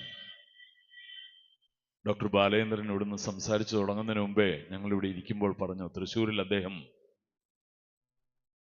പഠിക്കുന്ന കാലത്താണ്, സ്കൂളിൽ പഠിക്കുന്ന കാലത്താണ് അവിടെ സംഗീതനാട അക്കാദമിയുടെ തുടക്കം. 1958 ഏപ്രിൽ 26 കേരള സംഗീതനാട അക്കാദമി തുടങ്ങിയത്. അതിൻ്റെ ഒരു അഡ്ഹോക് സെക്രട്ടറി ആയിട്ടാണ് പി കെ നമ്പ്യാർ എന്ന IAS-കാരൻ 6 മാസം പ്രവർത്തിച്ചത്. ഫലത്തിൽ ആദ്യത്തെ സെക്രട്ടറി മഹാനായ പി ഭാസ്കരനാണ്. ഇതാ കൃത്യം 100 വർഷം പൂർത്തിയാവുകയാണ് അദ്ദേഹം ജനിച്ച്. ജന്മശതാബ്ദി വർഷമാണ്. അപ്പോൾ പാട്ടുകാരൻ കൂടിയായ ഡോക്ടർ അക്കാദമിയിലെ പരിപാടികളിൽ പങ്കെടുക്കുകയും അവിടെ ചെല്ലുകയും നിരന്തരമായി ഇതുമായി ബന്ധമുണ്ടാവുകയും ചെയ്ത കാര്യം ഇപ്പോൾ ഇവിടെ ഓർമ്മിപ്പിക്കുകയുണ്ടായി. ഇത് വേറൊരു തരം ജനുസ് ആയ മനുഷ്യരാണ്. എപ്പോഴും കലയോടുള്ള താല്പര്യം എന്നത് സംസ്കാരത്തോടും സഹൃദയത്തോടുമുള്ള ഒരു ഐക്യപ്രഖ്യാപനമാണ്. അത് എങ്ങനെയാണ് പുതിയൊരു തലമുറയിൽ നഷ്ടമാവുന്നത് എന്നത് നമ്മൾ ജാഗരൂകമായി ശ്രദ്ധിച്ചുകൊണ്ടേയിരിക്കണം. അരിസ്റ്റോട്ടൽ മുതൽ പറഞ്ഞുകൊണ്ടിരിക്കുന്ന കലയെക്കുറിച്ചുള്ള ഏറ്റവും പ്രധാനപ്പെട്ട ഒരു സങ്കല്പമുണ്ട്. ഭൗതിക ജീവിതം നമ്മളിൽ അവശേഷിപ്പിക്കുന്ന പലതരം തിന്മകളും അഴുക്കുകളും ഒരർത്ഥത്തിൽ കഴുകിക്കളയുന്ന, വിമലീകരിക്കുന്ന സാംസ്കാരിക പ്രവർത്തനമാണ് കല എന്നതാണ്. അതുകൊണ്ട് ഒരാൾ കലാകാരനായി തീരുക, ഏത് ജീവിത മണ്ഡലത്തിൽ പ്രവർത്തിക്കുമ്പോഴും കലയോടും സംഗീതത്തോടും എല്ലാറ്റിനോടും താല്പര്യമുള്ള ഒരാളായിരിക്കുക. അതല്ലെങ്കിൽ താല്പര്യത്തെ അതിരുകൾ കൊണ്ട് അടയാളപ്പെടുത്താനാവാത്ത വിധം ഏത് വിഷയത്തോടും താല്പര്യമുണ്ടായിത്തീരുക എന്നത് ജീവിതത്തെക്കുറിച്ചുള്ള ഒരു സമഗ്രബോധമാണ്. ഈ സമഗ്രബോധമുള്ള അപൂർവം മനുഷ്യരിൽ ഒരാളാണ് പ്രിയപ്പെട്ട doctor C V Jayadevan. Haridas പലപ്പോഴായി എന്നോട് ജയദേവൻ ഡോക്ടറെ പരിചയപ്പെട്ട കാലം മുതൽ പറയുന്നൊരു കാര്യമാണ്, കുറച്ച് ദിവസം ഇവിടെ വന്ന് കിടക്കണം എന്ന്. എൻ്റെ അനിയനാണ്, അദ്ദേഹത്തിൻ്റെ പേരും ജയദേവൻ എന്നാണ്, കലാകാരനായ അനിയനാണ് ജയദേവൻ ഡോക്ടറുടെ ഗവൺമെൻറ് ആയുർവേദ കോളേജിൽ അന്ന് ഡോക്ടർ പ്രേമയും കൂടെ അവിടെയുണ്ട്, ചികിത്സക്കായി ഇവിടെ വന്ന് കിടന്നത്. ആ ദിവസങ്ങളിൽ മിക്കപ്പോഴും ഞാനിവിടെ ഉണ്ടായിരുന്നു. അങ്ങനെ എപ്പോഴും പരസ്പരം ബന്ധപ്പെടുകയും പല കാര്യങ്ങൾ സംസാരിക്കുകയും ചെയ്തതിൻ്റെ ഒരു വലിയ അനുഭവം അത് തിരിച്ചറിയുന്നത് എനിക്കിവിടെ നിന്ന് ഓരോരുത്തരും സംസാരിക്കുമ്പോഴാണ്. ഇപ്പോൾ ഡോക്ടർ മുരളീധരൻ സംസാരിച്ചുകൊണ്ടിരുന്നപ്പോൾ, അതിനു മുമ്പ് ഡോക്ടർ ബാലേന്ദ്രൻ സംസാരിച്ചുകൊണ്ടിരുന്നപ്പോൾ, managing trustee Madhavankutty Varier sir സംസാരിച്ചുകൊണ്ടിരുന്നപ്പോൾ ഒക്കെ എനിക്ക് തോന്നുന്ന ഒരു കാര്യം, അത് ഒരു വലിയ സംസ്കാരത്തിൻ്റെ കൂടി പ്രതിഫലനമാണ്. ഈ വാക്കുകൾ ഒരർത്ഥത്തിൽ ഇത് കേൾക്കാൻ നമ്മുടെ പ്രിയപ്പെട്ട ഒരാൾ മാത്രം ഇവിടെ ഇല്ലല്ലോ എന്നതാണ് നമുക്കുള്ള ഏറ്റവും വലിയ ദുഃഖം. പക്ഷേ അപ്പോഴാണ് ഒരു ഞെട്ടലോടെ നാം തിരിച്ചറിയുക, ഈ ഭൂമിയിൽ ഇല്ലാത്ത ഒരാളെക്കുറിച്ചാണ് നാം ഈ പറഞ്ഞുകൊണ്ടിരിക്കുന്നതെല്ലാം എന്നാണ്. ഈ ഒരു മൂല്യം കലയിൽ നിന്നും ജീവിതത്തിൽ നിന്നും നഷ്ടപ്പെട്ടുകൊണ്ടിരിക്കുന്ന ഒരു കാലത്താണ് നാം കടന്നു പോകുന്നത്. ആ ഒരൊറ്റ കാര്യം കൂടിയാണ് ഞാൻ പറയുന്നത്. ഇന്ത്യയിൽ ഒരു പാൻ ഇന്ത്യൻ ചലച്ചിത്രമായി ഇറങ്ങിയ ഒരു ചലച്ചിത്രത്തിലെ വളരെ പ്രധാനപ്പെട്ട ഒരു ഡയലോഗ് ഹിംസയുടെ വലിയൊരു പ്രത്യയശാസ്ത്രമാണ്. Violence, violence everywhere. I hate it, I avoid it, but it comes to me എന്ന് കോടികളുടെ ക്ലബിൽ പലവട്ടം കയറിയ ഒരു ചലച്ചിത്രം ഹിംസയുടെ ഒരു പ്രത്യയശാസ്ത്രം ഉണ്ടാക്കുകയാണ്. വളരെ ഭംഗിയായി മെയ്ക്ക് ചെയ്യപ്പെടുന്ന, മലയാളത്തിൽ ഇറങ്ങുന്ന ഈ അടുത്ത കാലത്തെ ചലച്ചിത്രങ്ങളിൽ മുഴുവൻ ഒരു പ്രമേയമേ ഉള്ളൂ. നിങ്ങൾ സൂക്ഷ്മമായി ശ്രദ്ധിക്കൂ. മനുഷ്യനെ എങ്ങനെ, ഏതൊക്കെ ഉപായങ്ങൾ ഉപയോഗിച്ച്, ഏതൊക്കെ മാർഗങ്ങൾ ഉപയോഗിച്ച് കൊല്ലാം എന്നതാണ്. ചികിത്സയുടെ, വൈദ്യത്തിൻ്റെ ഒരു ധാർമ്മികതയെക്കുറിച്ച് നാം ചിന്തിക്കുമ്പോൾ കല എന്ന ആശയത്തിൻ്റെ ഏറ്റവും പ്രധാനപ്പെട്ട ഒരു മണ്ഡലം ചിന്തിക്കുന്നത് ആസിഡിൽ ലയിപ്പിച്ച് ഒരാളെ കൊന്നുകളഞ്ഞ് അതിനെ കോരി ക്ലോസറ്റിൽ ഒഴിച്ചിട്ട് എങ്ങനെ അവസാനിപ്പിക്കാം തെളിവില്ലാതെ എന്ന പരീക്ഷണം പോലും ചലച്ചിത്രത്തിൽ നടന്നുകൊണ്ടേയിരിക്കുന്നു എന്നത്. കലയെന്നത് കൊലയുടെ ഒരർത്ഥത്തിൽ കാലം കുറിയതിനെയാണ് നാം കല എന്ന് വിളിക്കേണ്ടത്. 2 അക്ഷരങ്ങളെ അതിലുള്ളൂ. ആ കല എന്നത് പലപ്പോഴും മനുഷ്യൻ്റെ അടങ്ങാത്ത ഹിംസയുടെ മാത്രം പ്രകടനമായി തീരുക എന്നത് ഇപ്പോൾ പതിവാവുകയാണ്. ഇതിനിടയിലാണ് മനുഷ്യ ജീവിതത്തെ സംശുദ്ധമാക്കേണ്ട, വിമലീകരിക്കേണ്ട, കലയുടെ മണ്ഡലത്തിൽ കൂടി പ്രവർത്തിച്ച, അതിനെക്കുറിച്ച് മാത്രം എപ്പോഴും ആകുലപ്പെട്ട, എല്ലാ ഒഴിവു നിമിഷങ്ങളിലും പാടിക്കൊണ്ടിരുന്ന ഒരു ഡോക്ടറെ കുറിച്ച് നാം സംസാരിക്കുന്നത്. തീർച്ചയായും അദ്ദേഹത്തിൻ്റെ കുടുംബത്തിൽ, സുഹൃത് വലയങ്ങളിൽ, ഇതുപോലെ പൊതുജീവിതം നയിക്കുന്ന എല്ലായിടത്തും മാത്രമല്ല, ഈ സംസ്കാരമാണ് അദ്ദേഹം തൊഴിലിലും പുലർത്തിക്കൊണ്ടിരുന്നത് എന്ന് സമാന ഹൃദയരായ ഒട്ടുവളരെ ബിഷഗുരന്മാർ കൂടി അടങ്ങിയ ഈ ഒരു സദസ്സിൽ നിന്ന് എനിക്ക് പൂർണ്ണമായും തോന്നുകയാണ്. സമാന ഹൃദയ നിനക്കായി പാടുന്നേൻ എന്നത് അദ്ദേഹത്തിൻ്റെ ജീവിതത്തെ കൂടി ചേർത്ത് പറയേണ്ട ഒന്നാണ് എന്നെനിക്ക് തോന്നുകയാണ്. സമാന ഹൃദയ നിനക്കായി പാടുന്നേൻ എന്നത് 4 വരികൾ കൊണ്ട് ഞാൻ എൻ്റെ വാക്കുകൾ പൂരിപ്പിക്കുകയാണ്. പൂർണ്ണമായില്ലെങ്കിലും ഈ ജീവിതത്തിൻ്റെ പൂജയെല്ലാം വ്യർത്ഥമായില്ലെന്നറിവൂ ഞാൻ, എന്നറിവൂ ഞാൻ. പൂവിരിയും മുമ്പു തന്നെ പൂഴിയിൽ വീണാകിലും പുഴകൾ മരുവിൽ പുക്കൊഴുക്കുവറ്റിമാഞ്ഞാലും അവ മുഴുവൻ നഷ്ടമായില്ലെന്നറിവൂ ഞാൻ, എന്നറിവൂ ഞാൻ.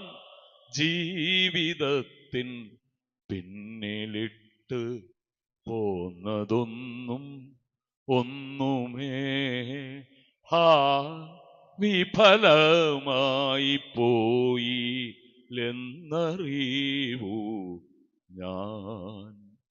ജീവിതത്തിൻ പിന്നിലിട്ട് പോന്നതൊന്നും ഒന്നുമേ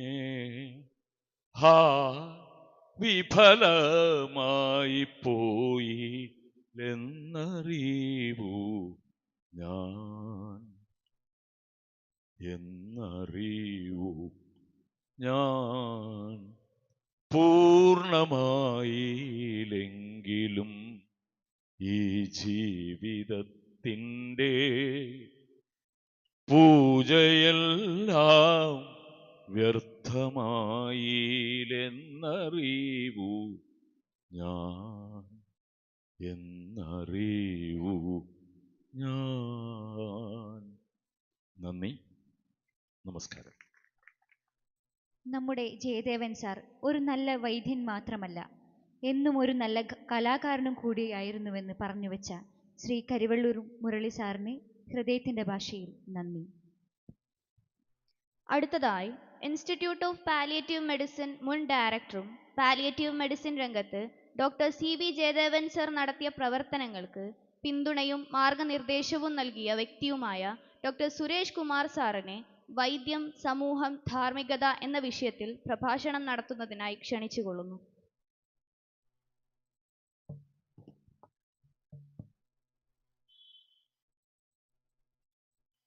സദസ്സിലും വേദിയിലുമുള്ള എല്ലാവർക്കും നമസ്കാരം.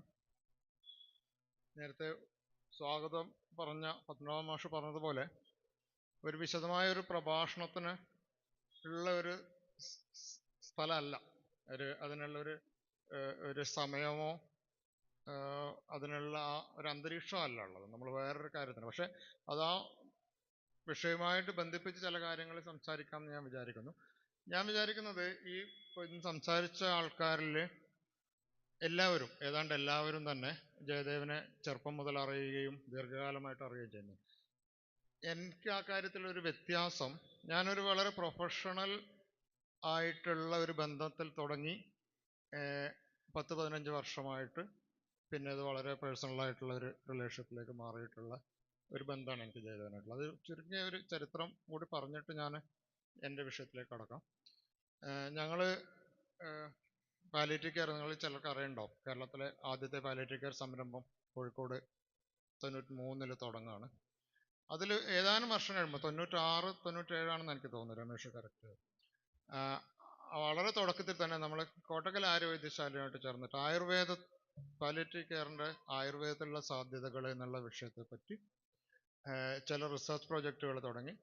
രമേശായിരുന്നു ആദ്യമായിട്ട് 2 കൊല്ലം ഞങ്ങളുടെ കൂടെ ഉണ്ടായിരുന്നു. പിന്നെ അത് കഴിഞ്ഞ് കോട്ടക്കലിൽ നിന്ന് മറ്റ് മധു വന്നിട്ടുണ്ട്, സന്തോഷം വന്നിട്ടുണ്ട്, പ്രവീൺ വന്നിട്ടുണ്ട്. അപ്പോൾ അത് ചില മരുന്നുകൾ, ചില ചികിത്സാ രീതികൾ മോഡേൺ മെഡിസിൻ്റെ ഒരു രീതിയിൽ ആയുർവേദത്തിൽ നിന്ന് ഉൾക്കൊള്ളാൻ പറ്റുമോ എന്നുള്ള മറ്റുള്ള വളരെ പരിമിതമായിട്ടുള്ള ഒരു റിസർച്ച് പ്രോജക്റ്റായിരുന്നു. പക്ഷെ അത് ആ മേഖലയിൽ ആദ്യത്തേതായിരുന്നു. അതുകൊണ്ട് തന്നെ സാമാന്യം 2 ഭാഗത്തു നിന്നും ചില യാഥാസ്ഥിതിക ഗ്രൂപ്പുകളിൽ നിന്നുള്ള റെസിസ്റ്റൻസ് ഓവർകം ചെയ്തിട്ടാണ്, അതിൽ ചില തടസ്സങ്ങളൊക്കെ ഉണ്ടായിരുന്നു, ഓവർകം ചെയ്തിട്ടാണ് ചെയ്തത്. അപ്പോൾ അത് കുറച്ച് കാലം നമ്മൾ പോവുകയും അതുകൊണ്ടൊരു ഗുണമുണ്ടായത്, ചില അതായത് പ്രത്യേകിച്ച് കേരളം പോലെയുള്ള ഈ വൈദ്യശാസ്ത്ര ശാഖകൾ തമ്മിൽ അത്യാവശ്യം വിരോധം തന്നെ നിലനിർത്തുന്ന ഒരു സ്ഥലത്ത് ഒന്നിച്ച് പ്രവർത്തിക്കാവുന്ന സാധ്യതകൾ കണ്ടെത്തി എന്നുള്ളതാണ്. പരസ്പര വിശ്വാസവും ഒന്നിച്ചുള്ള പ്രവർത്തനവും സാധ്യമായി എന്നുള്ളതാണ്. അപ്പോൾ അത് 2008-2009 ആകുമ്പോഴേക്ക് നമ്മൾ ആയുർവേദത്തിൽ പാലിയേറ്റീവ് പരിചരണത്തെ കേന്ദ്രീകരിച്ച് ഒരു കോഴ്സ്, ഒരു ചെറിയ ഷോർട്ട് കോഴ്സ് ഉണ്ടാക്കിയാലോ എന്നുള്ളൊരു ആലോചന വന്നു. ആ സമയത്താണ്, ആ ആലോചനയുടെ ഭാഗമായിട്ടാണ്, ആ സമയത്താണ് ആയുർവേദ കോളേജിലുള്ള ഒരു സംഘം ആൾക്കാർ, വിനോദ് ഉണ്ടായിരുന്നു, സുബിൻ ഉണ്ടായിരുന്നു, കുറച്ച് ആൾക്കാർ നമ്മുടെ ഈ കോട്ടക്കൽ ആയുർവേദശാലയിൽ നിന്ന് ഇപ്പോൾ മുരളി, രമേശിനെ പോലെയുള്ള ആൾക്കാരുണ്ടായിരുന്നു. അങ്ങനെയാണ് ഞങ്ങളൊരു ഗ്രൂപ്പ് ഉണ്ടാക്കുന്നത്. അന്ന് മുതലാണ് എനിക്ക് ജയദേവനെ പരിചയം. പക്ഷെ അതിൽ ഞാൻ നേരത്തെ പറഞ്ഞ പ്രൊഫഷണൽ എന്ന് പറഞ്ഞ പോലെ നമ്മളൊരു കോഴ്സ് ഉണ്ടാക്കുമ്പോൾ, ആയുർവേദത്തിലൊരു കോഴ്സ് ഉണ്ടാക്കുമ്പോൾ അത് 2 വൈദ്യശാസ്ത്ര ശാഖകളുടെയും തത്വശാസ്ത്ര, കാരണം ഇത് ചേർന്ന് പോകണമെങ്കിൽ അത് 2 എവിടെയൊക്കെ ആണ് കോൺഫ്ലിക്റ്റ് ഉള്ളത്, എവിടെയൊക്കെയാണ് ഒന്നിച്ചു പോകുന്നത്, എന്താണ് അടിസ്ഥാനം, എന്താണ് തത്വശാസ്ത്രം എന്നുള്ളതിനെ പറ്റി വളരെ ദീർഘമായിട്ടുള്ള ഒരുപാട് ചർച്ചകളും വർക്ക്ഷോപ്പുകളും നടന്നു. അപ്പോൾ അത്തരം അവസരങ്ങളിലാണ് ഒന്ന് ഞങ്ങളെ സംബന്ധിച്ചിടത്തോളം ജയദേവനും അതുപോലെയുള്ള ഈ ആളുകളിലൂടെ ആയുർവേദത്തിൻ്റെ ഒരു ഫിലോസഫി, ആയുർവേദത്തിൻ്റെ ഒരു രീതികൾ, ആയുർവേദത്തിൻ്റെ അടിസ്ഥാന തത്വചിന്ത കുറെ കൂടി മനസ്സിലാക്കാനും തിരിച്ച് ആയുർവേദ രംഗത്തുള്ള പലർക്കും ഇതിൽ ഇൻവോൾവ് ചെയ്ത് ഇടപെട്ട പലർക്കും മോഡേൺ മെഡിസിൻ്റെ സാധ്യതകളും അപ്പോൾ അതൊരു നേരത്തെ പറഞ്ഞതുപോലെ പരസ്പരം വാഗ്വാദങ്ങളല്ലാതെ അന്യോന്യം അറിയാനുള്ളൊരു ആ അടുപ്പമാണ് നമ്മൾ പിന്നെ ഞങ്ങൾ ആ കോഴ്സ് നമ്മൾ ഉണ്ടാക്കി കേരളത്തിൽ പല ഭാഗങ്ങൾ നേരത്തെ സംസാരിച്ചിരുന്നൊരു കാര്യമായിരുന്നു. ഇത് പറഞ്ഞ പോലെ ജയദേവനായിട്ടും ഈ ഗ്രൂപ്പായിട്ടും ഒരു ചോദ്യം, നമ്മൾ ഈ വൈദ്യശാസ്ത്രത്തെ അല്ലെങ്കിൽ ചികിത്സകൻ മറ്റു തൊഴിലെടുക്കുന്ന ആൾക്കാരിൽ നിന്നും വ്യത്യസ്തനാണോ? ധാർമ്മികതയുടെ ഒരു ചോദ്യം വരുന്നത് അവിടെയാണ്. അതായത് നിങ്ങൾ സ്വാഭാവികമായിട്ട് ഒരു കച്ചവടം ചെയ്യുന്നു, അല്ലെങ്കിൽ സ്വാഭാവികമായിട്ട് വേറെ ഒരു കാര്യങ്ങൾ ചെയ്യുന്നു, അതിലും അതിൻ്റെതായിട്ടുള്ള ധാർമ്മികതയുണ്ട്. പക്ഷെ അതിൽ നിന്നും എന്തെങ്കിലും രീതിയിൽ വ്യത്യാസം നിങ്ങൾ സ്വയം കാണുന്നുണ്ടോ നിങ്ങൾ ചെയ്യുന്ന പ്രവൃത്തിയിൽ? അതായത് നിങ്ങളൊരു മരുന്ന് കൊടുക്കുന്നു, പൈസ വാങ്ങുന്നു, അല്ലെങ്കിൽ ഒരു രോഗം നിർണ്ണയിക്കുന്നു, അങ്ങനെ ഒരു രീതിയാണോ എന്നുള്ള ഒരു ചോദ്യം അവിടെ ഉണ്ട്. ആ ഒരു ചോദ്യത്തിന് അങ്ങനെ അല്ല, ഇതൊരു വ്യത്യസ്തമായ, ഇപ്പം നേരത്തെ മുരളി പറഞ്ഞു ധാർമ്മികതയുടെ ഒരു കാര്യം, അതായത് വ്യത്യസ്തമായ ഒരു തൊഴിലാണിത് എന്ന് നിങ്ങൾ വിശ്വസിക്കുന്നുണ്ടെങ്കിൽ, അല്ലെങ്കിൽ ആ രീതിയിൽ അതാണ് നിങ്ങളെ ഈ തൊഴിലിലേക്ക് അടുപ്പിക്കുന്നതെങ്കിൽ, അപ്പോഴാണ് ഇതിലുള്ള ബാക്കിയുള്ള ചോദ്യങ്ങൾ വരുന്നുള്ളൂ. അല്ലാതെ ഇതിപ്പോൾ പലപ്പോഴും നമ്മൾ ഈ കാലം കൊണ്ട് പ്രത്യേകിച്ച് കഴിഞ്ഞ 10-25 വർഷം കൊണ്ട് വളരെയധികം കമേഴ്സ്യലൈസപ്പെട്ടുള്ള, അതായത് കമ്പോളവൽക്കരിക്കപ്പെട്ടിട്ടുള്ള ഒരു മേഖലയാണ് ചികിത്സ എന്ന് പറയുന്നത്. നിങ്ങൾക്കറിയാം, അതിപ്പം മോഡേൺ മെഡിസിൻ ആയാലും ആയുർവേദമായാലും ഹോമിയോ ആയാലും ഒക്കെ തന്നെ ഒരു ജനറലി സമൂഹത്തിലുണ്ടാവുന്ന കമ്പോളവൽക്കരണത്തിൻ്റെയും ലാഭേച്ഛയുടെയും ഒക്കെ പ്രശ്നങ്ങൾ ഇതിലേക്ക് കടന്നുണ്ട്. അപ്പോൾ അതിനെ റെസിസ്റ്റ് ചെയ്തുകൊണ്ട് പിടിച്ചു നിൽക്കാൻ നിങ്ങളുടെ ഉള്ളിൽ എന്താണുള്ളത്? തത്വശാസ്ത്രം. അപ്പോൾ അങ്ങനെ ഒരു മേഖലയിലാണ് ചിലപ്പോൾ നമ്മൾ പറയുന്ന പോലെ ആയുർവേദം പോലെയുള്ള ആയുർവേദത്തിൻ്റെ ഒരു തത്വശാസ്ത്രം. നമ്മൾ ഈ പാലിയേറ്റീവ് കെയറിൽ ഞാനിത് പറയുമ്പോൾ നമ്മൾ ഉണ്ടാക്കിയിട്ടുള്ള കോഴ്സുകളിൽ പലപ്പോഴും നേരത്തെ ഞങ്ങൾ ഉപയോഗിച്ചിരുന്ന അതിൻ്റെ ബേസിക് ഫിലോസഫി, ഹോളിസ്റ്റിക് അപ്രോച്ച് എന്നൊക്കെ പറയുന്ന ബേസിക് ഫിലോസഫി മോഡേൺ മെഡിസിൻ്റെ പഴയ ചില കാര്യങ്ങളായിരുന്നെങ്കിൽ കൂടി പിന്നെ ഈ ബന്ധത്തിന് ശേഷം പലപ്പോഴും ഞങ്ങൾ പിന്നെ മാറിയിട്ടുണ്ട് അതിൽ നിന്ന്. അതായത് ഇതിലും വളരെ ശക്തമായിട്ട് ഈ വിഷയം പറയുന്ന ഇതിൻ്റെ എന്തുകൊണ്ട് ഹോളിസ്റ്റിക്, എന്തുകൊണ്ട്, എങ്ങനെ എന്നുള്ളത് കാര്യം പറയുന്നത് ആയുർവേദമുണ്ട്. അപ്പോൾ അത് തിരിച്ചറിവൊക്കെ നമുക്ക് ഈ ഇൻട്രാക്ഷനിലാവും. അപ്പോൾ നമ്മൾ വിവിധ തലത്തിലുള്ള വിവിധ ഫോഴ്സുകളുടെ ഒരു സമന്വയം, സമതുലിതാവസ്ഥ എന്നുള്ള മട്ടിൽ രോഗത്തെയും രോഗശാന്തിയെയും സമീപിക്കുന്ന ഒരു വളരെ വലിയ ബേസുള്ള, വളരെ ഇൻഡെപ്തുള്ള, ആഴമുള്ള ഒരു ഫിലോസഫിയാണ് ഈ പറയുന്ന ജയദേവൻ്റെ കയ്യിലുണ്ടായിരുന്നത്, അല്ലെങ്കിൽ നിങ്ങളുടെ ആയുർവേദ ഒരു ഗ്രൂപ്പിൻ്റെ കയ്യിലുണ്ടായിരുന്നത്. അപ്പോൾ അത് ഉൾക്കൊണ്ടുകൊണ്ട് നിങ്ങൾക്ക് പ്രവർത്തിക്കുമ്പോൾ ഈ ഒരു പോയിന്റ്, അതായത് നിങ്ങൾക്കിത് ഒരു വ്യത്യസ്തമായിട്ടുള്ള ഒരു രീതിയാണെന്ന്, അല്ലെങ്കിൽ ഇതിനൊരു ധാർമ്മികത ഉണ്ട് എന്നുള്ളത് അംഗീകരിക്കാതെ, അതുപോലെ പ്രത്യേകിച്ചിട്ട് എന്താണ് ചികിത്സകന്റെ ധർമ്മം എന്ന് വളരെ കൃത്യമായിട്ട് പറയുന്ന ഒരുപാട് ടെസ്റ്റുകൾ എല്ലാ ശാസ്ത്രശാഖകളിലും ഉണ്ട്. പക്ഷെ എനിക്കൊന്നും ആയുർവേദത്തിന്റെ ഒരു ബേസിക് ഫിലോസഫിയിൽ കുറച്ചും കൂടി കൃത്യമായിട്ട് അത് സൂചിപ്പിക്കേണ്ടത്. ഇപ്പൊ എന്താണ് ധർമ്മം, എന്താണ് നിങ്ങളുടെ ഒരു ചികിത്സകൻ എന്നുള്ള നിലയ്ക്ക് നിങ്ങളുടെ ധർമ്മം എന്തായിരിക്കണം നിങ്ങളുടെ നിലപാട്? നേരത്തെ കമ്പാഷനെ പറ്റി പറഞ്ഞു, കരുണയെ പറ്റി പറഞ്ഞു. എങ്ങനെയാണ് നിങ്ങൾ ഈ പ്രശ്നങ്ങളെ സമീപിക്കേണ്ടത്? ഒബ്ജക്റ്റീവായിട്ട് എങ്ങനെയാണ് കരുണയോടെ സമീപിക്കേണ്ടത്? അപ്പോൾ അതാണ് അങ്ങനെ ഒരു വ്യത്യസ്തമായിട്ടുള്ള ഒരു രീതിയാണ് നിങ്ങൾ അവലംബിക്കുന്നതെങ്കിൽ പിന്നീട് പ്രശ്നങ്ങൾ, അതായത് നിങ്ങൾക്കിത് പറ്റുമോ? അതാണ് നമ്മൾ ഇന്ന് സമകാലികമായിട്ട് ഏറ്റവും വലിയൊരു ചോദ്യം. നിങ്ങൾ എങ്ങനെ വളരെ എത്തിക്കലായിട്ട്, അല്ലെങ്കിൽ എങ്ങനെ നിങ്ങൾ നൈതികമായി, എങ്ങനെ നിങ്ങൾ കാരുണ്യത്തോടെ, എങ്ങനെ നിങ്ങൾ ഇതിൻ്റെ ഒരു ധാർമ്മികത നിലനിർത്തിക്കൊണ്ട് എങ്ങനെ നിങ്ങളിത് പ്രാക്ടീസ് ചെയ്യും? വളരെ ബുദ്ധിമുട്ടുള്ള ഒരു കാര്യമാണ്. ഞാൻ പലപ്പോഴും ജൂനിയർ ഡോക്ടർമാരുടെ മെഡിക്കൽ സ്റ്റുഡൻസിൻ്റെ ഇടയ്ക്ക് ഒക്കെ കൺവൊക്കേഷനിലൊക്കെ സംസാരിക്കും പറയുന്ന സാധനം, നിങ്ങൾ ഇറങ്ങുന്ന ലോകം, ഇപ്പം ഇന്ന് ഇത് വൈദ്യം പഠിച്ച് പുറത്തിറങ്ങുന്ന ഒരു ലോകം നിങ്ങൾക്ക് ഒരു കാരുണ്യത്തോടെ, കമ്പാഷനേറ്റായിട്ട്, അല്ലെങ്കിൽ നൈതികതയോടെ, നീതിപൂർവം പ്രവർത്തിക്കാവുന്ന ഒരു ലോകമല്ല. അപ്പോൾ അതുകൊണ്ട് തന്നെ വളരെ ഉത്തരവാദിത്വ ബോധത്തോടും വളരെ കൃത്യമായിട്ടൊരു ഫോക്കസ്ഡ് ആയിട്ട്, കൃത്യമായിട്ട് മുമ്പോട്ട് എങ്ങോട്ടാണ് പോകുന്നത് എന്നുള്ളൊരു യാഥാർത്ഥ്യ ബോധത്തോടും മാത്രമേ നിങ്ങൾക്കത് നിലനിർത്താൻ പറ്റൂ. കാരണം ഒരു വൈദ്യശാസ്ത്രത്തിന് അപ്പുറത്തുള്ള അല്ലെങ്കിൽ ചികിത്സക്ക് അപ്പുറത്തുള്ള അല്ലെങ്കിൽ ആരോഗ്യ മേഖലക്ക് അപ്പുറത്തുള്ള ഒരുപാട് ശക്തികളാണ്, ഒരുപാട് ഫാക്ടറുകളാണ് ഇന്നത്തെ വൈദ്യശാസ്ത്ര പ്രാക്ടീസിനെ നിർണ്ണയിക്കുന്നത്. അത് രോഗിയുടെ സാമ്പത്തിക സ്ഥിതി, അല്ലെങ്കിൽ സാമ്പത്തികമായ കാരണങ്ങൾ, അല്ലെങ്കിൽ സാമൂഹ്യമായിട്ട് എവിടെ നിൽക്കുന്നു എന്നുള്ള കാരണങ്ങൾ, ആക്സസ്, എന്തൊക്കെ ചികിത്സാ രീതികൾ ഒരുപാടുണ്ട്, ചികിത്സ രീതി ഇടപെടലുകൾ ഒരുപാടുണ്ട്. പക്ഷെ നിങ്ങൾക്കത് പറ്റുമോ?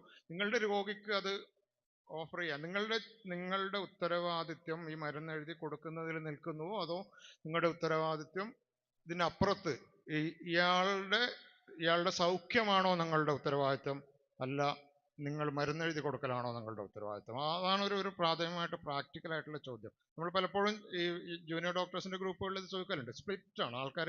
ചിലർ പറയും ഓക്കെ സൗഖ്യമാണ്, പക്ഷെ ചിലർ പറയും എൻ്റെ ഉത്തരവാദിത്വം മരുന്നെഴുതി കൊടുക്കലാണ്. അപ്പോൾ അവിടെയാണ് ഒരു വ്യത്യാസം വരുന്നത്. മരുന്നെഴുതി കൊടുക്കൽ മാത്രമല്ല നിങ്ങളുടെ ഉത്തരവാദിത്വം. നിങ്ങൾ തീരുമാനിക്കുകയാണെങ്കിൽ നിങ്ങളുടെ വഴി ദുർഘടമാണ്. പക്ഷെ അതേസമയം നമ്മൾ തിരിഞ്ഞു നോക്കുമ്പോൾ അതായിരിക്കണം നമ്മളുടെ രീതി എന്ന് വിശ്വസിക്കുന്ന എണ്ണത്തിൽ കുറവാണെങ്കിലും ഒരുപാട് ഇൻഫ്ലുവൻഷ്യൽ ആയിട്ടുള്ള ഒരുപാട് ആൾക്കാരുണ്ട്. അപ്പോൾ എനിക്ക് തോന്നുന്നത് അതാണ് നമ്മളൊരു പ്രാഥമികമായിട്ടുള്ളൊരു ചോദ്യം എന്ന് എനിക്ക് തോന്നുന്നു. ഇന്നത്തെ ഈ നമ്മൾ സമൂഹം, വൈദ്യം, സമൂഹം, ധാർമ്മികത എന്നുള്ള വിഷയത്തിലേക്ക് കടക്കുമ്പോൾ നമ്മൾ പ്രായോഗികമായിട്ടുള്ള ചോദ്യം ഇത് തന്നെയാണെന്ന് എനിക്ക് തോന്നുന്നു. അതായത് എന്താണ് നിങ്ങളുടെ ധർമ്മം? ഒരു ചികിത്സകൻ എന്ന നിലയ്ക്ക് എന്താണ് നിങ്ങളുടെ ധർമ്മം? ചികിത്സകർക്ക് നിങ്ങളുടെ ധർമ്മം വളരെ മെക്കാനിക്കായിട്ട്, യാന്ത്രികമായിട്ട് ഒരു രോഗനിർണയം നടത്തുകയും മരുന്നെഴുതി കൊടുക്കലുമാണോ? അല്ല, ചികിത്സകൻ എന്നുള്ള നിങ്ങളുടെ ധർമ്മം ഈ വ്യാപകമായിട്ട് ഇയാളെ സൗഖ്യപ്പെടുത്തുക, അയാളെ അസുഖത്തിലേക്ക് നയിച്ച സാമൂഹ്യമായ അന്തരീക്ഷത്തിൽ എന്താണുള്ളത് അതിനെ നേരിടാൻ പറ്റുമോ, അതിനെപ്പറ്റി സംസാരിക്കാൻ പറ്റുമോ, അതിനെപ്പറ്റി ഉൾക്കൊള്ളാനും അതിനെപ്പറ്റി തിരിച്ചറിയാനും നിങ്ങൾക്ക് പറ്റുന്നുണ്ടോ എന്നുള്ളതാണ്. ഇത് പ്രധാനമാണ്. ഇത് കേവലം ഒരു തിയററ്റിക്കൽ അല്ലെങ്കിൽ ഒരു വെറുതെ അതിൻ്റെ ഒരു ഫിലോസഫി മാത്രമായിട്ട് പറയുന്ന ഒരു കാര്യമല്ല. ഇത് വളരെ പ്രാക്ടിക്കലായിട്ട് നമ്മൾ ഫേസ് ചെയ്യുന്ന ഒരു സിറ്റുവേഷൻ. പക്ഷേ ദൗർഭാഗ്യവശാൽ സിസ്റ്റം പലപ്പോഴും വലിയ ഒരു നമ്പർ ആൾക്കാർ, അല്ലെങ്കിൽ പുതുതായിട്ട് വളരെ വളരെ ഐഡിയലിസ്റ്റിക് ആയിട്ട്, വളരെ ലോകത്തിന് എന്തെങ്കിലും ചെയ്യണം, സമൂഹത്തിന് എന്തെങ്കിലും ചെയ്യണം, ഗുണം ചെയ്യണം എന്ന് വിചാരിച്ചു വരുന്ന ചെറുപ്പക്കാർ പോലും ഒരു 5 കൊല്ലത്തെ അല്ലെങ്കിൽ 6 കൊല്ലത്തെ പഠനം കഴിഞ്ഞ് പുറത്തിറങ്ങുമ്പോൾ, ഞങ്ങളൊരു സർവേ നടത്തിയിരുന്നു കുറേ മുമ്പ് മെഡിക്കൽ കോളേജിൽ, 2-3 ബാച്ചുകളിലായിട്ട്. അവർ കയറുമ്പോൾ, മെഡിക്കൽ കോളേജിൽ കയറി വരുന്ന സമയത്ത് എന്തുകൊണ്ടാണ് നിങ്ങൾ ഈ പ്രൊഫഷൻ തിരഞ്ഞെടുക്കുന്നത് എന്നുള്ളൊരു ചോദ്യം ചോദിച്ചത്. നമ്മൾ നേരത്തെ റേസ് ചെയ്ത ചോദ്യമായിട്ടുള്ളത്. അപ്പോൾ അതിലൊരു നല്ല ശതമാനം, 70% ആൾക്കാർ സമൂഹത്തിന് എന്തെങ്കിലും ഒരു ഗുണം ചെയ്യാൻ പറ്റിയ പ്രൊഫഷനാണ്, അതാണെന്ന് പറഞ്ഞു. പക്ഷെ നമ്മൾ ഇറങ്ങുമ്പോൾ ചില ബാച്ചുകളിൽ ഇതേ സർവേ റിപ്പീറ്റ് ചെയ്തിരുന്നു. അപ്പോൾ അതിൽ സത്യസന്ധമായ ഉത്തരം പറയണോ അനോണിമസ് ആയിട്ടെന്നൊക്കെ പറഞ്ഞു. അതിലൊരു 2%, 3% പോലും ആ പഴയ വരുമ്പോൾ ഉണ്ടായിരുന്ന ചിന്താഗതി ചെക്ക് ചെയ്യുന്നില്ല. ബാക്കി അത് സമൂഹത്തിൽ വളരെ ഗ്ലാമറസ് ആയിട്ടുള്ള പ്രൊഫഷനാണ്, സാമ്പത്തികമായിട്ട് മെച്ചമുണ്ടാക്കാവുന്ന പ്രൊഫഷനാണ്, സുരക്ഷിതമായിട്ടുള്ള ജോലി. വരുമ്പോൾ അപ്പോൾ ഞാൻ പലപ്പോഴും മെഡിക്കൽ സ്റ്റുഡൻസിനോട് പറയലുണ്ട്, നിങ്ങളുടെ ഏറ്റവും വലിയ പ്രശ്നം ഈ ക്ലാസ്സിലിരിക്കലാണ്. ക്ലാസ്സിലിരുന്ന് കഴിഞ്ഞാൽ ഇറങ്ങി പോകുമ്പോഴേക്കും 5 കൊല്ലം കൊണ്ട്, അപ്പം അത് ആ സ്ഥാപനത്തിൻ്റെ മാത്രം പ്രശ്നമല്ല, അത് നമ്മളെ ഒരു പുറത്തുള്ള ഒരു സിസ്റ്റം നമ്മളെങ്ങനെ ഇൻഫ്ലുവൻസ് ചെയ്യുന്നു എന്നുള്ളതിൻ്റെ ഒരു പ്രശ്നം. ഇത് വളരെ കൃത്യമായിട്ട് നമ്മൾ ചെയ്തിട്ടുള്ള പ്രശ്നം. അപ്പോൾ ഒരു ധാർമ്മികമായിട്ട് വളരെ ഒരു മനസ്സാക്ഷി നിലനിർത്തിക്കൊണ്ട് മുമ്പോട്ട് കൊണ്ടുപോകാവുന്ന വളരെ വ്യത്യസ്തമായിട്ടുള്ള ഒരു പ്രൊഫഷൻ, ആ നിലയിൽ കൊണ്ടുപോകാൻ വളരെ ബുദ്ധിമുട്ടുള്ള ഒരു കാലഘട്ടത്തിൽ ആ നിലയിലേക്ക് കൊണ്ടുപോകണം എന്ന് വിചാരിക്കുകയും ആ രീതിയിൽ സംസാരിക്കുകയും ആലോചിക്കുകയും ഒക്കെ ചെയ്തിട്ടുള്ള ഒരു പ്രൊഫഷണൽ എന്നുള്ള നിലക്കാണ് എനിക്ക് ജയദേവനെ അടുപ്പുള്ളത്. എന്തായാലും ഇന്ന് ഇവിടെ വന്ന് ചേരാൻ പറ്റിയതിലും നിങ്ങളുടെയൊക്കെ സമയം ചെലവഴിക്കാൻ പറ്റിയതിലും വളരെ സന്തോഷമുണ്ട്.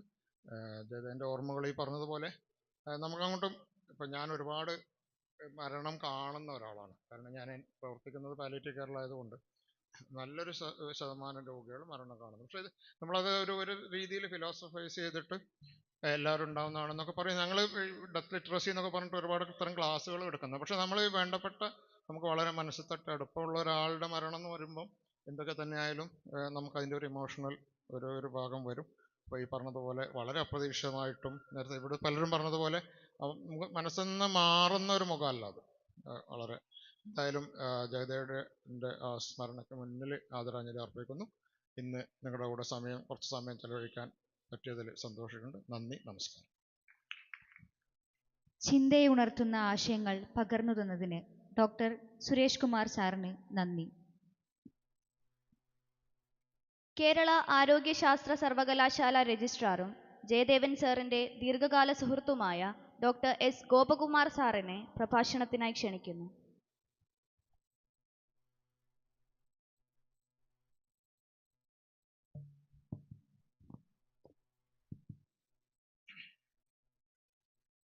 ജയദേവൻ സാർ എന്ന ഓർമ്മവൃക്ഷത്തിൻ്റെ തണലിൽ നന്മയുള്ള മനസ്സുമായിരിക്കുന്ന എല്ലാ സമാന ഹൃദയർക്കും നമസ്കാരം. പരിയാരം ഗവൺമെൻറ് ആയുർവേദ കോളേജിൽ ഞാനൊരു അധ്യാപകനായി ജോലി ചെയ്യുന്ന കാലഘട്ടത്തിൽ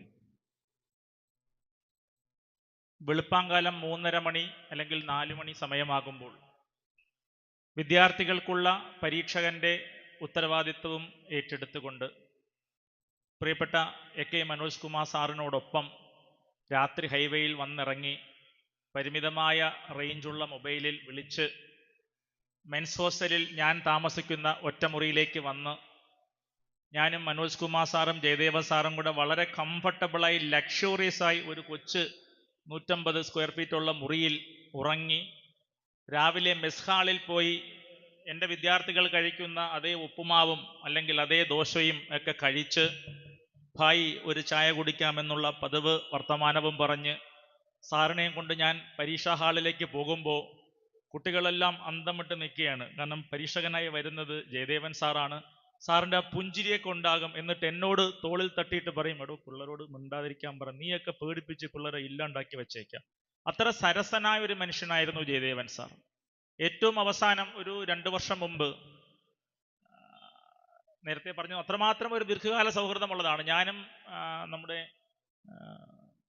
അതിവിദ്യശാലയിലെ രാജഗോപാല വാര്യർ സാറും ജയദേവൻ സാറും കൂടി അറിയാതെ ഒരു പരിപാടിക്ക് വേണ്ടി, ഞങ്ങൾ പരസ്പരം അറിയുന്നില്ല, ഒരേ പരിപാടിക്ക് വേണ്ടിയാണ് യാത്ര ചെയ്യുന്നതെന്ന്. ഷിർദിയിലേക്കുള്ള ഒരു കോളേജിൻ്റെ പരിപാടിക്ക് വേണ്ടി ഞങ്ങൾ ബോംബെയിൽ വന്നിറങ്ങി. ഞാനൊരു ഫ്ലൈറ്റിൽ വന്നിറങ്ങി, അടുത്ത ഫ്ലൈറ്റിൽ രാജഗോപാല വാര്യർ സാറും നമ്മുടെ ജയദേവ സാറും വന്നിറങ്ങി. അപ്പോൾ എന്നെ കൂട്ടാൻ വന്ന ആ മഹാരാഷ്ട്രക്കാരൻ ഹിന്ദിയിൽ എന്നോട് പറയുകയാണ്, സാർ 2 ആൾക്കാരും കൂടെ വരാനുണ്ട്, നമുക്ക് അവരെയും കൂടെ കണ്ടെത്തിയിട്ട് കൊണ്ടുപോകാം. അങ്ങനെ ഫ്രണ്ട് നിൽക്കുകയാണ്. അപ്പോൾ എനിക്കറിഞ്ഞുകൂടെ വരാൻ പോകുന്നത് ജയദേവ സാറും രാജഗോപാല വാര്യർ സാറുമാണെന്ന് എനിക്കറിയത്തില്ല. കുറച്ച് കഴിയുമ്പോൾ അവർ രണ്ടുപേരും വരുന്നു. നമ്മളിങ്ങനെ ഈ പറഞ്ഞതുപോലെ പാട്ടും ആയുർവേദവും സാമൂഹ്യവും ഒക്കെയായി ചർച്ച ചെയ്ത് ആ ബോംബെയിലെ ഹൈവേയിലൂടെ യാത്ര ചെയ്ത് വഴിയിൽ ഭക്ഷണമെല്ലാം കഴിച്ച് പരിപാടിയിൽ പോയി പങ്കെടുത്ത് അവസാനമായി പങ്കെടുത്ത ഒരു പരിപാടി അതായിരുന്നു. അടുത്തത് എനിക്ക് വളരെയധികം സങ്കടമുള്ള ഒരു പരിപാടിയാണ്. ആയുർവേദ മെഡിക്കൽ അസോസിയേഷൻ ഓഫ് ഇന്ത്യയുടെ, അതൊരു പൊതുവേദിയിൽ പറയാമോ എന്നും എനിക്കറിയത്തില്ല, ആയുർവേദ മെഡിക്കൽ അസോസിയേഷൻ ഓഫ് ഇന്ത്യയുടെ തിരുവനന്തപുരത്ത് നടന്ന സമ്മേളനം. ആ സമയത്താണ്, തൊട്ട് മുമ്പാണ് ജയദേവൻ സാറ് സർവീസിൽ നിന്നും വിരമിക്കുന്നത്. അപ്പോൾ സാർ അപ്രതീക്ഷിതമായിട്ട് സാർ ആ വേദിയിലേക്ക് കടന്നു വരികയാണ്. അപ്പോൾ സംഘാടകർ വേദിയിൽ നിരവധി ആൾക്കാരെ ആദരിക്കുന്നുണ്ട്. അപ്പോൾ പെട്ടെന്ന് ജയദേവ സാറ് ആ വേദിയിലേക്ക് വന്നു. റിട്ടയർ ആയിട്ട് 1 മാസമായിട്ടേ ഉള്ളൂ. മന്ത്രി വീണ ജോർജ് സ്റ്റേജിലുണ്ട്. അപ്പം എന്നോട് പറഞ്ഞു, ഉദയകുമാർ സാർ വന്ന് പറഞ്ഞു, ജയദേവ സാറിനെ മന്ത്രി പോകുന്നതിന് മുമ്പ് ആദരിക്കണം, ഇപ്പം പെൻഷനായുള്ളൂ. അപ്പോൾ പെട്ടെന്നായതുകൊണ്ട് എന്തെടുത്ത് ആദരിക്കും എന്ന് എനിക്ക് ആർക്കും അറിയത്തില്ല. പെട്ടെന്ന് എൻ്റെ കയ്യിലൊരു എനിക്കിട്ട ഒരു പൊന്നാട ഉണ്ടായിരുന്നു. അത് വലിച്ചൂരിയെടുത്തുകൊണ്ട് ഉദയകുമാർ ചേട്ടൻ പോയി ജയദേവ സാറിന് വേണ്ടി മന്ത്രിക്ക് കൊടുക്കുന്നു. മന്ത്രി ആ പൊന്നാട ജയദേവ സാറിന് അണിയിക്കുന്നു. ഞാൻ ഇപ്പോഴും വിചാരിക്കുന്നത്, ആ പൊന്നാട എൻ്റെയിൽ നിന്നും എടുത്തുകൊണ്ടുപോയി ജയദേവ സാറിന് കൊടുത്തത് ഒരുപക്ഷെ വർഷങ്ങൾക്ക് മുമ്പുള്ള ആ പരിയാരത്തെ ഒരു മുറിയിലുള്ള ഓർമ്മകളുടെ ഒരു സമ്മാനമായിരിക്കാം. വൈദ്യം ധാർമ്മികത അല്ലെങ്കിൽ വൈദ്യം സമൂഹം ധാർമ്മികത, ഈ വിഷയത്തെക്കുറിച്ചുള്ള ഒരു ആഴത്തിലുള്ള ചർച്ചയ്ക്കുള്ള അന്തരീക്ഷമൊന്നുമല്ല. ബഹുമാനപ്പെട്ട നമ്മുടെ സുരേഷ് കുമാർ സാറ് പറഞ്ഞതുപോലെ അതിനുള്ളൊരു അന്തരീക്ഷമൊന്നുമല്ല. എങ്കിൽ പോലും ജയദേവൻ സാർ എന്ന് പറയുന്ന ഒരു ആൽമര ചുവട്ടിൽ ഇരുന്നു കൊണ്ട്, അല്ലെങ്കിൽ ആ ആൽമര ചുവട്ടിന് ചുറ്റും പ്രദക്ഷിണം വെച്ചുകൊണ്ട് നമ്മൾ എന്തിനെക്കുറിച്ച് ചർച്ച ചെയ്താലും അതിൽ വൈദ്യവും സമൂഹവും ധാർമ്മികതയും കടന്നു വരും. ഞങ്ങൾ പഠിക്കുന്ന ആയുർവേദ ശാസ്ത്രത്തിൽ എന്താണ് സദ്വൃത്തം എന്നൊരു ചോദ്യമുണ്ട് സാർ, അല്ലെ? ഒരുപാട് സദ്വൃത്തങ്ങൾ പറയുന്നുണ്ട്, നീ എല്ലാവരെയും സ്നേഹിക്കണം, ഉപദ്രവിക്കരുത്, ബഹുമാനിക്കണം. എങ്കിലും എല്ലാം കൂടെ സംക്ഷേപിച്ചുകൊണ്ട് എന്താണ് സദ്വൃത്തം എന്നുള്ളൊരു ചോദ്യത്തിന് വാഗ്ഭടൻ പറയുന്ന ഒരു ഉത്തരമുണ്ട്. അത് ജയദേവൻ സാറാണെന്ന് എനിക്കിപ്പോൾ തോന്നുന്നു. വെറുതെ പറയുന്നതല്ല. സ്വാർത്ഥബുദ്ധി പരാർത്ഥേഷു പര്യാപ്തം ഇതി സദ്വ്രതം എന്നാണ്. സ്വാർത്ഥബുദ്ധി പരാർത്ഥേഷു പര്യാപ്തം ഇതി സദ്വ്രതം. മറ്റുള്ളവന്റെ കാര്യത്തിൽ നിനക്ക് സ്വാർത്ഥതയുണ്ടെങ്കിൽ ഇനി വേറെ ഒരു സദ്വൃത്തവും വേണ്ട, അത് പര്യാപ്തമാണ്, അത് മതിയാണ്. അതിനെ സാധൂകരിക്കുന്ന ഒരുപാട് ഉദാഹരണങ്ങളാണ് അദ്ദേഹത്തിന്റെ സ്നേഹിതർ ഇവിടെ പങ്കുവച്ചത്. അതുകൊണ്ട് തന്നെയാണ് ഒരുപക്ഷെ കലണ്ടറിൽ മാസങ്ങൾ കഴിഞ്ഞു പോയാലും ഒരു അനുസ്മരണത്തിന്റെ പോലും ആവശ്യമില്ലാതെ അദ്ദേഹം നമ്മുടെ മനസ്സിൽ ഇപ്പോഴും കുടികൊള്ളുന്നത്. പലപ്പോഴും എനിക്ക് സാറുമായിട്ടുള്ള ബന്ധം, ഞാൻ നേരത്തെ പറഞ്ഞതുപോലെ ഞാൻ എൻ്റെ PSC പരീക്ഷയ്ക്ക് വന്ന അധ്യാപകൻ സാറായിരുന്നു, എൻ്റെ ഫൈനൽ MD പരീക്ഷയ്ക്ക് വന്ന അധ്യാപകൻ സാറായിരുന്നു. അതൊക്കെ ഒരുപാടുണ്ട്. പിന്നെ അത് PSCയും പരീക്ഷയും ആയതുകൊണ്ട് ഒരു രജിസ്ട്രാർ സ്റ്റേജിൽ പറയുന്നില്ല. എങ്കിലും ആ ഓരോ പരീക്ഷയ്ക്ക് വരുമ്പോഴും സാറിൻ്റെ ഒരു വാത്സല്യമുണ്ട്. ചില അസാധാരണമായ ചോദ്യങ്ങളൊക്കെ ചോദിച്ചിട്ട് കണ്ണുകൊണ്ട് നോക്കിയ ഒരു വിരട്ടലുണ്ട്. പുറത്തിറങ്ങിയിട്ട് എനിക്കറിയാം നീ ഒന്ന് ഞെട്ടുമെന്ന്. അങ്ങനെയൊക്കെയുള്ള അത് ഒരു സൗഹൃദമായിരുന്നു ജയദേവൻ സാർ. സൗഹൃദത്തിന്റെ ഒരു നിലാവായിരുന്നു ജയദേവൻ സാർ. ഇനി രോഗികളെ കുറിച്ച് ഒരുപക്ഷെ അദ്ദേഹത്തിന്റെ കൂടെ ഞാൻ ജോലി ചെയ്തിട്ടില്ല എങ്കിൽ പോലും വിനോദ് അടക്കമുള്ള ആൾക്കാർ, മനോജ് സാർ അടക്കമുള്ള ആൾക്കാർ ഒക്കെ, പ്രകാശ് അടക്കമുള്ളവരൊക്കെ പറഞ്ഞ ധാരാളം ഓർമ്മകളുണ്ട്. എനിക്ക് തോന്നുന്നത് നമ്മുടെ വർത്തമാന കാലഘട്ടത്തിൽ ക്യാമ്പസുകളിൽ മാത്രം, ഒരുപക്ഷെ നിർമ്മിത ബുദ്ധിയുടെ കാലഘട്ടത്തിൽ അല്ലെങ്കിൽ റോബോട്ടുകൾ ഒരുപക്ഷെ മനുഷ്യന്റെ ചികിത്സ തീരുമാനിക്കുന്ന കാലഘട്ടത്തിൽ നമ്മുടെ വിദ്യാർത്ഥികൾ മാർക്കുകൾക്ക് വേണ്ടി മാത്രം ബുദ്ധിമുട്ടുന്ന കാലഘട്ടത്തിൽ നമ്മുടെ അധ്യാപകർ, വൈദ്യശാസ്ത്ര മേഖലയിലെ അധ്യാപകർ ക്വാളിറ്റി അഷ്വറൻസ് സ്കീമിൽ ഏറ്റവും മികച്ച ഗ്രേഡ് വാങ്ങിക്കുവാൻ വേണ്ടി കഷ്ടപ്പെടുന്ന ഒരു കാലഘട്ടത്തിൽ മാനവികത എന്താണ് എന്ന് സിലബസിൽ പറയാണ്ട് പോകുന്ന കാലഘട്ടത്തിൽ നിരന്തരം വായിച്ചിരിക്കേണ്ട ഒരു പേജാണ്, പുസ്തകമാണ് ജയദേവൻ സാർ എന്ന് പറയാൻ എനിക്കൊരു മടിയുമില്ല. നമുക്കറിയാം എത്രയെത്ര കാലം കഴിഞ്ഞു പോയാലും ഏറ്റവും കൂടുതൽ, ഞാനൊരു യൂണിവേഴ്സിറ്റിയുടെ രജിസ്ട്രാറാണ്, നിരവധി വിഷയങ്ങളുമായി വിദ്യാർത്ഥികൾ വരുന്നത് കാണാറുണ്ട്, അധ്യാപകർ വരുന്നത് കാണാറുണ്ട്. അവിടെയെല്ലാം നഷ്ടപ്പെട്ടു പോകുന്നത് എന്താണെന്ന് ഒരുപാട് ആലോചിക്കേണ്ട, നേടിക്കൊണ്ടിരിക്കുന്നത് എന്താണെന്നുള്ളതിനെ കുറിച്ച് ധാരാളം ചർച്ചകൾ നടന്നേക്കാം. നഷ്ടപ്പെടുന്നത് എന്താണെന്ന് ചോദിക്കുകയാണെങ്കിൽ ആദ്യത്തെ ഉത്തരം ധാർമ്മികത തന്നെയാണ്. അത് വെറുതെ കുറ്റം പറയുന്ന ഒരാളുടെ മാനസികാവസ്ഥയുമായി പറയുകയല്ല. അത് അങ്ങനെ ധാർമ്മികത നഷ്ടപ്പെട്ടു പോകുന്ന ഒരു അതിതീവ്ര വേഗതയിലാണ് നമ്മുടെ ഒരു ജീവിതം പൊക്കൊണ്ടിരിക്കുന്നത്, അല്ലേ? അതിതീവ്ര വേഗതയിൽ നമ്മൾ സഞ്ചരിക്കുമ്പോൾ പലതും കണ്ണിൽ നിന്നും നഷ്ടപ്പെടാറുണ്ട്. കണ്ണിൽ നിന്നും നഷ്ടപ്പെടാതെ സൂക്ഷിക്കണമെങ്കിൽ നമുക്ക് ദർശനം വേണം എന്ന് പറയാറുണ്ട്, അല്ലെ? ദർശന സ്പർശന പ്രശ്നൈഹി പരീക്ഷേത രോഗിണം എന്നാണ് ആയുർവേദം പറയുന്നത്. ഞാൻ പലപ്പോഴും ജയദേവ സാറുമായി ബന്ധപ്പെടുത്തി ഈ ദർശനം എന്ന വാക്കിനെ ചിന്തിക്കുന്നത്, മുമ്പിലിരിക്കുന്ന രോഗിയെ കാണുക എന്നുള്ളത് മാത്രമല്ല, മുമ്പിലിരിക്കുന്ന രോഗിയുടെ അസുഖത്തിന്റെ കാരണങ്ങൾ മനസ്സിലാക്കുന്ന ദർശനത്തിനപ്പുറത്തേക്ക് മുമ്പിലിരിക്കുന്ന രോഗി പ്രതിനിധാനം ചെയ്യുന്ന സമൂഹത്തിന്റെ കൂടി ദർശനം എപ്പോഴും കൊണ്ടുവച്ച ആളാണ് ജയദേവൻ സാർ. അതുകൊണ്ടായിരിക്കാം സംഘാടകർ നിശ്ചയമായും ജയദേവൻ സാറിന്റെ പരിപാടിയിൽ വൈദ്യം എന്ന വാക്കിനോടൊപ്പം രണ്ടാമതായി സമൂഹം എന്ന വാക്ക് കൂടി ചേർത്തത്. അത് ആകസ്മികമല്ല എന്ന് ഞാൻ ഉറച്ചു വിശ്വസിക്കുകയാണ്. അങ്ങനെ സമൂഹത്തിന്റെ കൂടി ദർശനം ഉള്ളത് കൊണ്ടാകാം രോഗിക്ക് ഗുഗ്ഗുലതിക്തക കഷായം എഴുതി കഴിഞ്ഞാൽ ആ മരുന്ന് ആ രോഗി എങ്ങനെ വാങ്ങിക്കും, വാങ്ങിച്ചു കഴിഞ്ഞാൽ ചികിത്സ എവിടെ അവസാനിപ്പിക്കണം, ചികിത്സ അവസാനിപ്പിക്കുമ്പോൾ രോഗിയുടെ സൗഖ്യത്തിന്റെ തോതെന്താണ്, അതിനുശേഷം എന്ത് എന്നൊക്കെ ചിന്തിക്കുവാനുള്ള ധാർമ്മികതയും അദ്ദേഹത്തിൽ അവശേഷിച്ചിരുന്നു. അപ്പൊ അതിന്റെ അർത്ഥം ഒരു വൈദ്യം എന്ന് പറയുന്നത് കേവലം മുമ്പിൽ വരുന്ന രോഗിയെ ഒരു യന്ത്രസമാനമായ മനസ്സോടുകൂടി ചികിത്സിക്കുന്നതിനപ്പുറത്തേക്ക് ആ രോഗിയുടെ ഹൃദയത്തിലേക്ക് കടക്കുവാൻ വേണ്ടി തയ്യാറെടുക്കുക. ചരക മുനി പറഞ്ഞ ഒരു വരി നിങ്ങൾക്ക് എല്ലാവർക്കും അറിയാം. അവിടെയെല്ലാമാണ് സുരേഷ് സാർ ആയുർവേദം ഇതര ശാസ്ത്രങ്ങളിൽ നിന്നും വിഭിന്നമാകുന്നത്. അത് കൃത്യമായി പറയുന്നുണ്ട്. നിനക്ക് ജ്ഞാനമുണ്ടായിക്കൊള്ളട്ടെ, നിനക്ക് ബുദ്ധി ഉണ്ടായിക്കൊള്ളട്ടെ. ജ്ഞാനബുദ്ധി പ്രദീപേന യോനാ വിശ്വതി യോഗിവത് ആതുരസ്യ അന്തരാത്മാനം നസ രോഗാം ചികിത്സതി എന്നാണ്. വളരെ സരളമാണ്. ജ്ഞാനവും ബുദ്ധിയും, അല്ലെ? അറിവുണ്ടായിരിക്കണം, അറിവിനെ അപ്ലൈ ചെയ്യുവാനുള്ള ഇന്റലിജൻസ് ഉണ്ടായിരിക്കണം, പ്രായോഗിക ബുദ്ധി ഉണ്ടായിരിക്കണം. ഈ രണ്ട് വിളക്കുകൾ, ജ്ഞാനവും ബുദ്ധിയുമാകുന്ന വിളക്കുകളും എന്തിക്കൊണ്ട് നീ രോഗിയുടെ ഹൃദയത്തിലേക്ക് കടന്നു ചെല്ലുക. അങ്ങനെ കടന്നു ചെല്ലാൻ കഴിയുന്നില്ല എങ്കിൽ നീ വൈദ്യനാകുന്നില്ല എന്ന് പറഞ്ഞത് ജയദേവ സാറിന്റെ കാര്യത്തിൽ എത്രയോ അർത്ഥമുള്ളതാണ്. അതുകൊണ്ടായിരിക്കാം അദ്ദേഹത്തിന്റെ രോഗികൾ അല്ലെങ്കിൽ അദ്ദേഹത്തെ ചികിത്സിച്ചവരൊക്കെ തന്നെ ഇപ്പോഴും അദ്ദേഹത്തെ, ഒരുപക്ഷെ അദ്ദേഹം ഒരു പ്രിൻസിപ്പളായി മാറി രോഗികളെ കാണാൻ പോവില്ലെങ്കിൽ പോലും അദ്ദേഹത്തെ ഒരു വൈദ്യനായി, ഭിഷഗ്വരനായി കാണുന്നത്. അവിടെയാണ് വൈദ്യവും സമൂഹവും തമ്മിലുള്ള ഏറ്റവും അടുത്ത ബന്ധങ്ങൾ നമുക്ക് കാണുവാൻ കഴിയുന്നത്. ആയുർവേദം അപ്രകാരമുള്ള ഒരു ശാസ്ത്രമാണ്. ആയുർവേദം കൃത്യമായി പറയുന്നുണ്ട്, തൊട്ടടുത്തിരിക്കുന്ന രോഗിയുടെ സ്പന്ദനം തിരിച്ചറിയുന്നവനായിരിക്കണം വൈദ്യൻ. നമ്മൾ സോഷ്യലിസത്തെ കുറിച്ച് പറയാറുണ്ട്, സമാന ഹൃദയ എന്നാണ് പേര്, അല്ലേ? സമാനതകൾ ഇല്ലാണ്ട് നഷ്ടപ്പെട്ടുകൊണ്ടിരിക്കുന്ന, സമാനതകളില്ലാത്തൊരു കാലഘട്ടത്തിൽ, സമഭാവന നഷ്ടപ്പെട്ടുകൊണ്ടിരിക്കുന്ന കാലഘട്ടത്തിൽ ആത്മവ സതതം പശ്യേദപി കീടപി പീലികം. നോക്കൂ, ഇത്ര മനോഹരമായ ആശയമാണ് ആയുർവേദം മുന്നോട്ട് വച്ചിരിക്കുന്നത്. ഞാൻ ആയുർവേദത്തിലേക്ക് കടക്കുന്നത് ജയദേവൻ സാറിലൂടെ ആയുർവേദത്തെ അനാവരണം ചെയ്യുവാൻ വേണ്ടിയാണ്.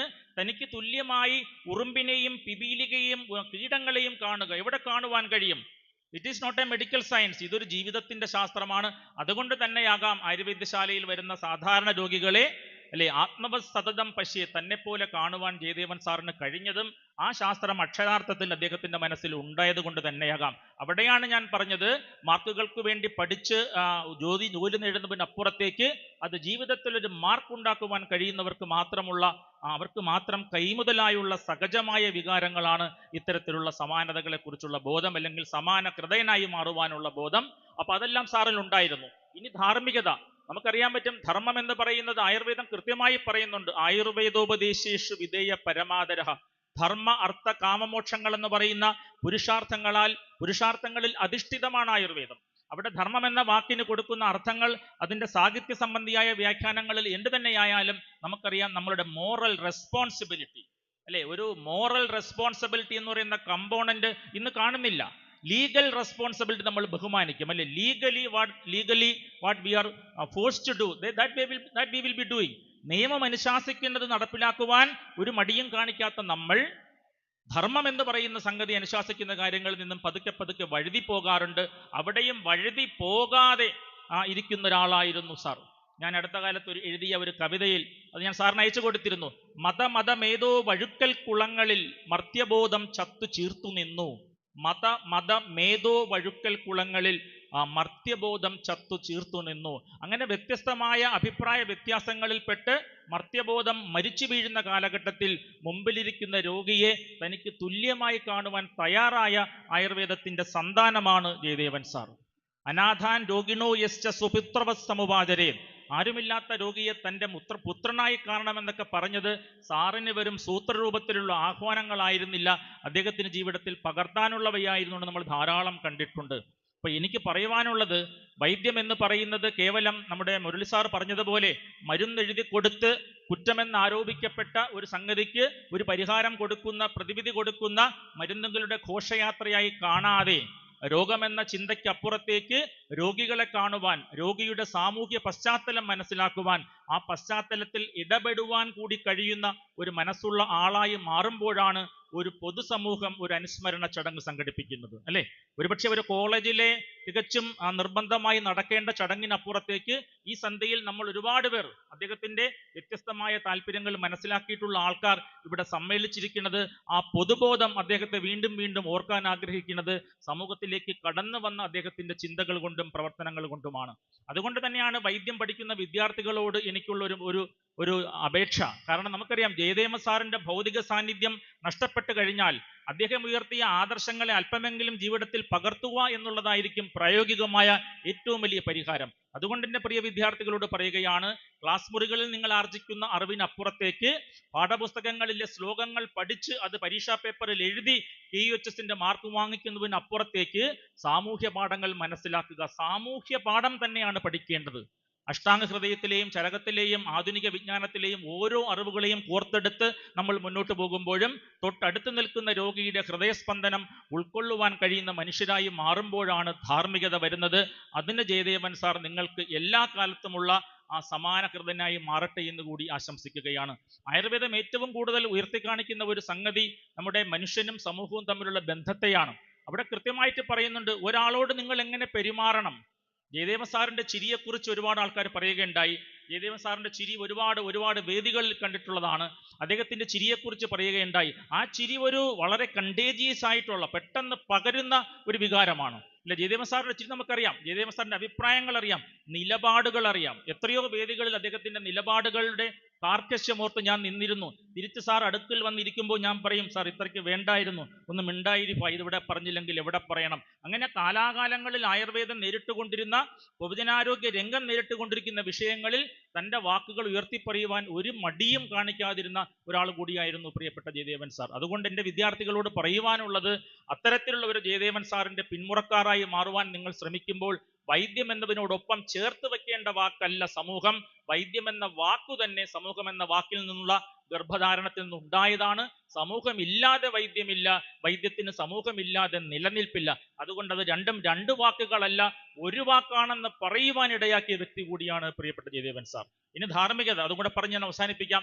എന്താണ് ധാർമ്മികത? പലപ്പോഴും നമ്മൾ മാർക്കിടാറുണ്ട്, അയാൾ ഉത്തമനായ ഒരു പൗരനാണോ, whether he is socially responsible, സമൂഹത്തോട് ഉത്തരവാദിത്തമുള്ള, കാലഘട്ടം ആവശ്യപ്പെടുന്ന കർമ്മങ്ങൾ കൃത്യമായി ചെയ്യുവാൻ കഴിയുന്ന ആളാണോ എന്ന് പരിശോധിക്കുമ്പോഴാണ് നമ്മുടെ ശമ്പളത്തിന്റെ അക്കങ്ങൾ, നമ്മുടെ ലീവുകൾ, അലവൻസുകൾ, നമ്മുടെ കൃത്യമായ സമയം, പഞ്ചിങ്ങിനിടയിലുള്ള ആ സമയം, ഇതിനൊക്കെ അപ്പുറത്തേക്ക്, പഞ്ചിങ്ങിനപ്പുറത്തുള്ള സമയത്തേക്ക് പോയി വൈകുന്നേരങ്ങളിൽ വായനശാലയിലായാലും അല്ലെങ്കിൽ ഹോട്ടലിലായാലും തട്ടുകടയിലായാലും എവിടെ നിൽക്കുന്നുവോ അവിടെയെല്ലാം ആശയവിനിമയത്തിന്റെ സാധ്യതകൾ തുറന്നിടുന്ന ഒരു മനുഷ്യനായി മാറുന്നത് അത്തരം ധാർമ്മികത ഉള്ളത് കൊണ്ടാണ്. കള്ളം പറയാതിരിക്കുക, അല്ലെങ്കിൽ സത്യം മാത്രം പറയണം, ഇങ്ങനെ ഒരുപാട് ആഹ്വാനങ്ങൾ ആയുർവേദത്തിലുണ്ട്. അതിനൊക്കെ അപ്പുറത്താണ് സക്രിയമായിരിക്കുക എന്ന് പറയുന്ന ഏറ്റവും വലിയ ധാർമ്മികത. അല്ലെ, ഞാൻ എപ്പോഴും ഉയർത്തി കാണിക്കുന്ന ഒരു ധാർമ്മികത സക്രിയമായിരിക്കുക എന്ന് പറയുന്ന ഒരു ധാർമ്മികതയാണ്. എല്ലായിടവും തമസ് പടരുന്ന ഒരു കാലഘട്ടത്തിൽ, എല്ലായിടവും ഇരുൾ നമ്മൾ അറിയാതെ, ഇപ്പൊ വെളിച്ചം നമ്മുടെ മുമ്പിൽ ജ്വലിച്ചു നിൽക്കുന്നുണ്ടെങ്കിലും ഒരുപാട് വാതിലുകൾ അടഞ്ഞു കിടക്കുകയാണ്.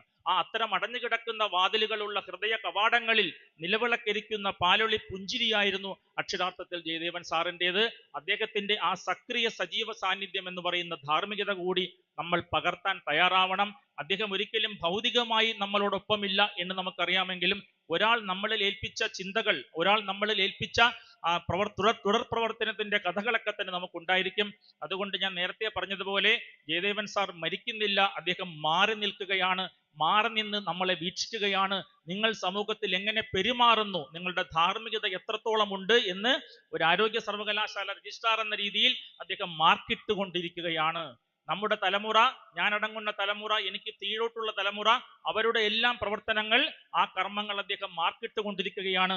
അദ്ദേഹം മാർക്കിടുന്ന പരീക്ഷയിൽ 1ാം റാങ്ക് നേടി, ഏറ്റവും നല്ല മാർക്ക് നേടി വിജയിക്കുന്നതിലിടത്താകും അദ്ദേഹത്തിനോടുള്ള ഏറ്റവും വലിയ അനുസ്മരണം എന്ന് മാത്രം പറഞ്ഞുകൊണ്ട്, ജീവിതത്തിന്റെ വിവിധ ഘട്ടങ്ങളിൽ, സന്ദിഗ്ധ ഘട്ടങ്ങളിൽ എനിക്ക് വാക്കായി തണലായി നിന്ന, ഒരുപാട് പേർക്ക് തണലായി, തലോടലായി, താങ്ങായി നിന്ന ജയദേവൻ സാറിന്റെ ചിരി, അത് ഒരിക്കലും നശിക്കാത്ത ഒരു കണ്ടേജിയസ് എനർജിയായി നമ്മുടെ തലമുറകളിലൂടെ പടരട്ടെ എന്ന് മാത്രം പറഞ്ഞുകൊണ്ട് ഈ ചടങ്ങിന് ക്ഷണിച്ച സംഘാടകർക്ക് നന്ദി പറഞ്ഞുകൊണ്ട് നിർത്തുന്നു. നന്ദി, നമസ്കാരം. ഡോക്ടർ എസ് ഗോപകുമാർ സാറിനെന്ന പോലെ എല്ലാവർക്കും സൗഹൃദത്തിന്റെ നിലാവായിരുന്നു, സ്നേഹത്തിന്റെ തണലായിരുന്നു ജയദേവൻ സാർ. മാനവികത എന്തെന്ന ചോദ്യത്തിന് ഉത്തരമായിരുന്നു അദ്ദേഹം എന്ന് പറഞ്ഞു വെച്ച ഡോക്ടർ എസ് ഗോപകുമാർ സാറിന് നന്ദി. ഈ അനുസ്മരണ യോഗത്തിന് നന്ദി രേഖപ്പെടുത്തുന്നതിനായി സംഘാടക സമിതി ജനറൽ കൺവീനർ ശ്രീ സുരേഷ് പുല്ലാട്ടിനെ സ്നേഹപൂർവ്വം ക്ഷണിച്ചുകൊള്ളുന്നു.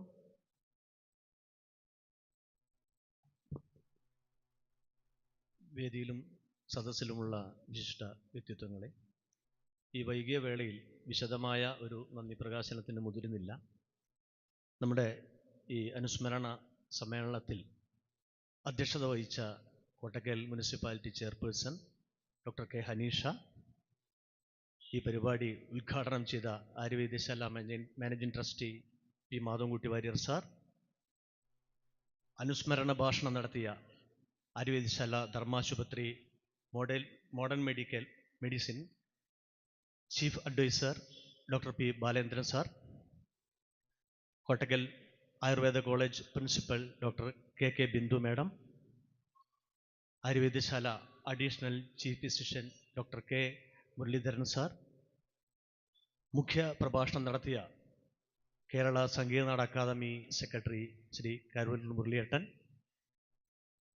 വൈദ്യം, സമൂഹം, ധാർമ്മികത എന്ന വിഷയത്തിൽ മുഖ്യ പ്രഭാഷണങ്ങൾ നടത്തിയ doctor Suresh Kumar sir, S Gopakumar sir മുതലായ മുഴുവൻ വിശിഷ്ട വ്യക്തികൾക്കും ഈ യോഗത്തിൽ പങ്കെടുത്തതിന് സംഘാടക സമിതിയുടെ പേരിൽ അഗൈതവുമായ നന്ദി അറിയിക്കുന്നു. അതുപോലെ തന്നെ ഈ പരിപാടിയുമായി സഹകരിച്ച ഒട്ടേറെ സാംസ്കാരിക service സംഘടനകളുണ്ട്. Kerala Sastra Sahitya Parishad, Kottakkal Arya Vaidya Sala employees recreation and cultural club, AKPCTA, KNTEO, Kottakkal BPSV Ayurveda കോളേജിലെ വിദ്യാർത്ഥികൾ, GMUP സ്കൂൾ അനുവദിച്ചു തന്ന ഇവിടുത്തെ ഹെഡ്മിസ്ട്രസ് ആൻഡ് PTA, നമുക്ക് വേണ്ട ശബ്ദവും വെളിച്ചവും നൽകി നമ്മെ സഹകരിച്ച അലങ്കാർ സൗണ്ട്സ്, മുഴുവൻ വ്യക്തികൾക്കും നന്ദി പ്രകാശിപ്പിച്ചുകൊണ്ട് അധ്യക്ഷൻ്റെ അനുമതിയോടുകൂടി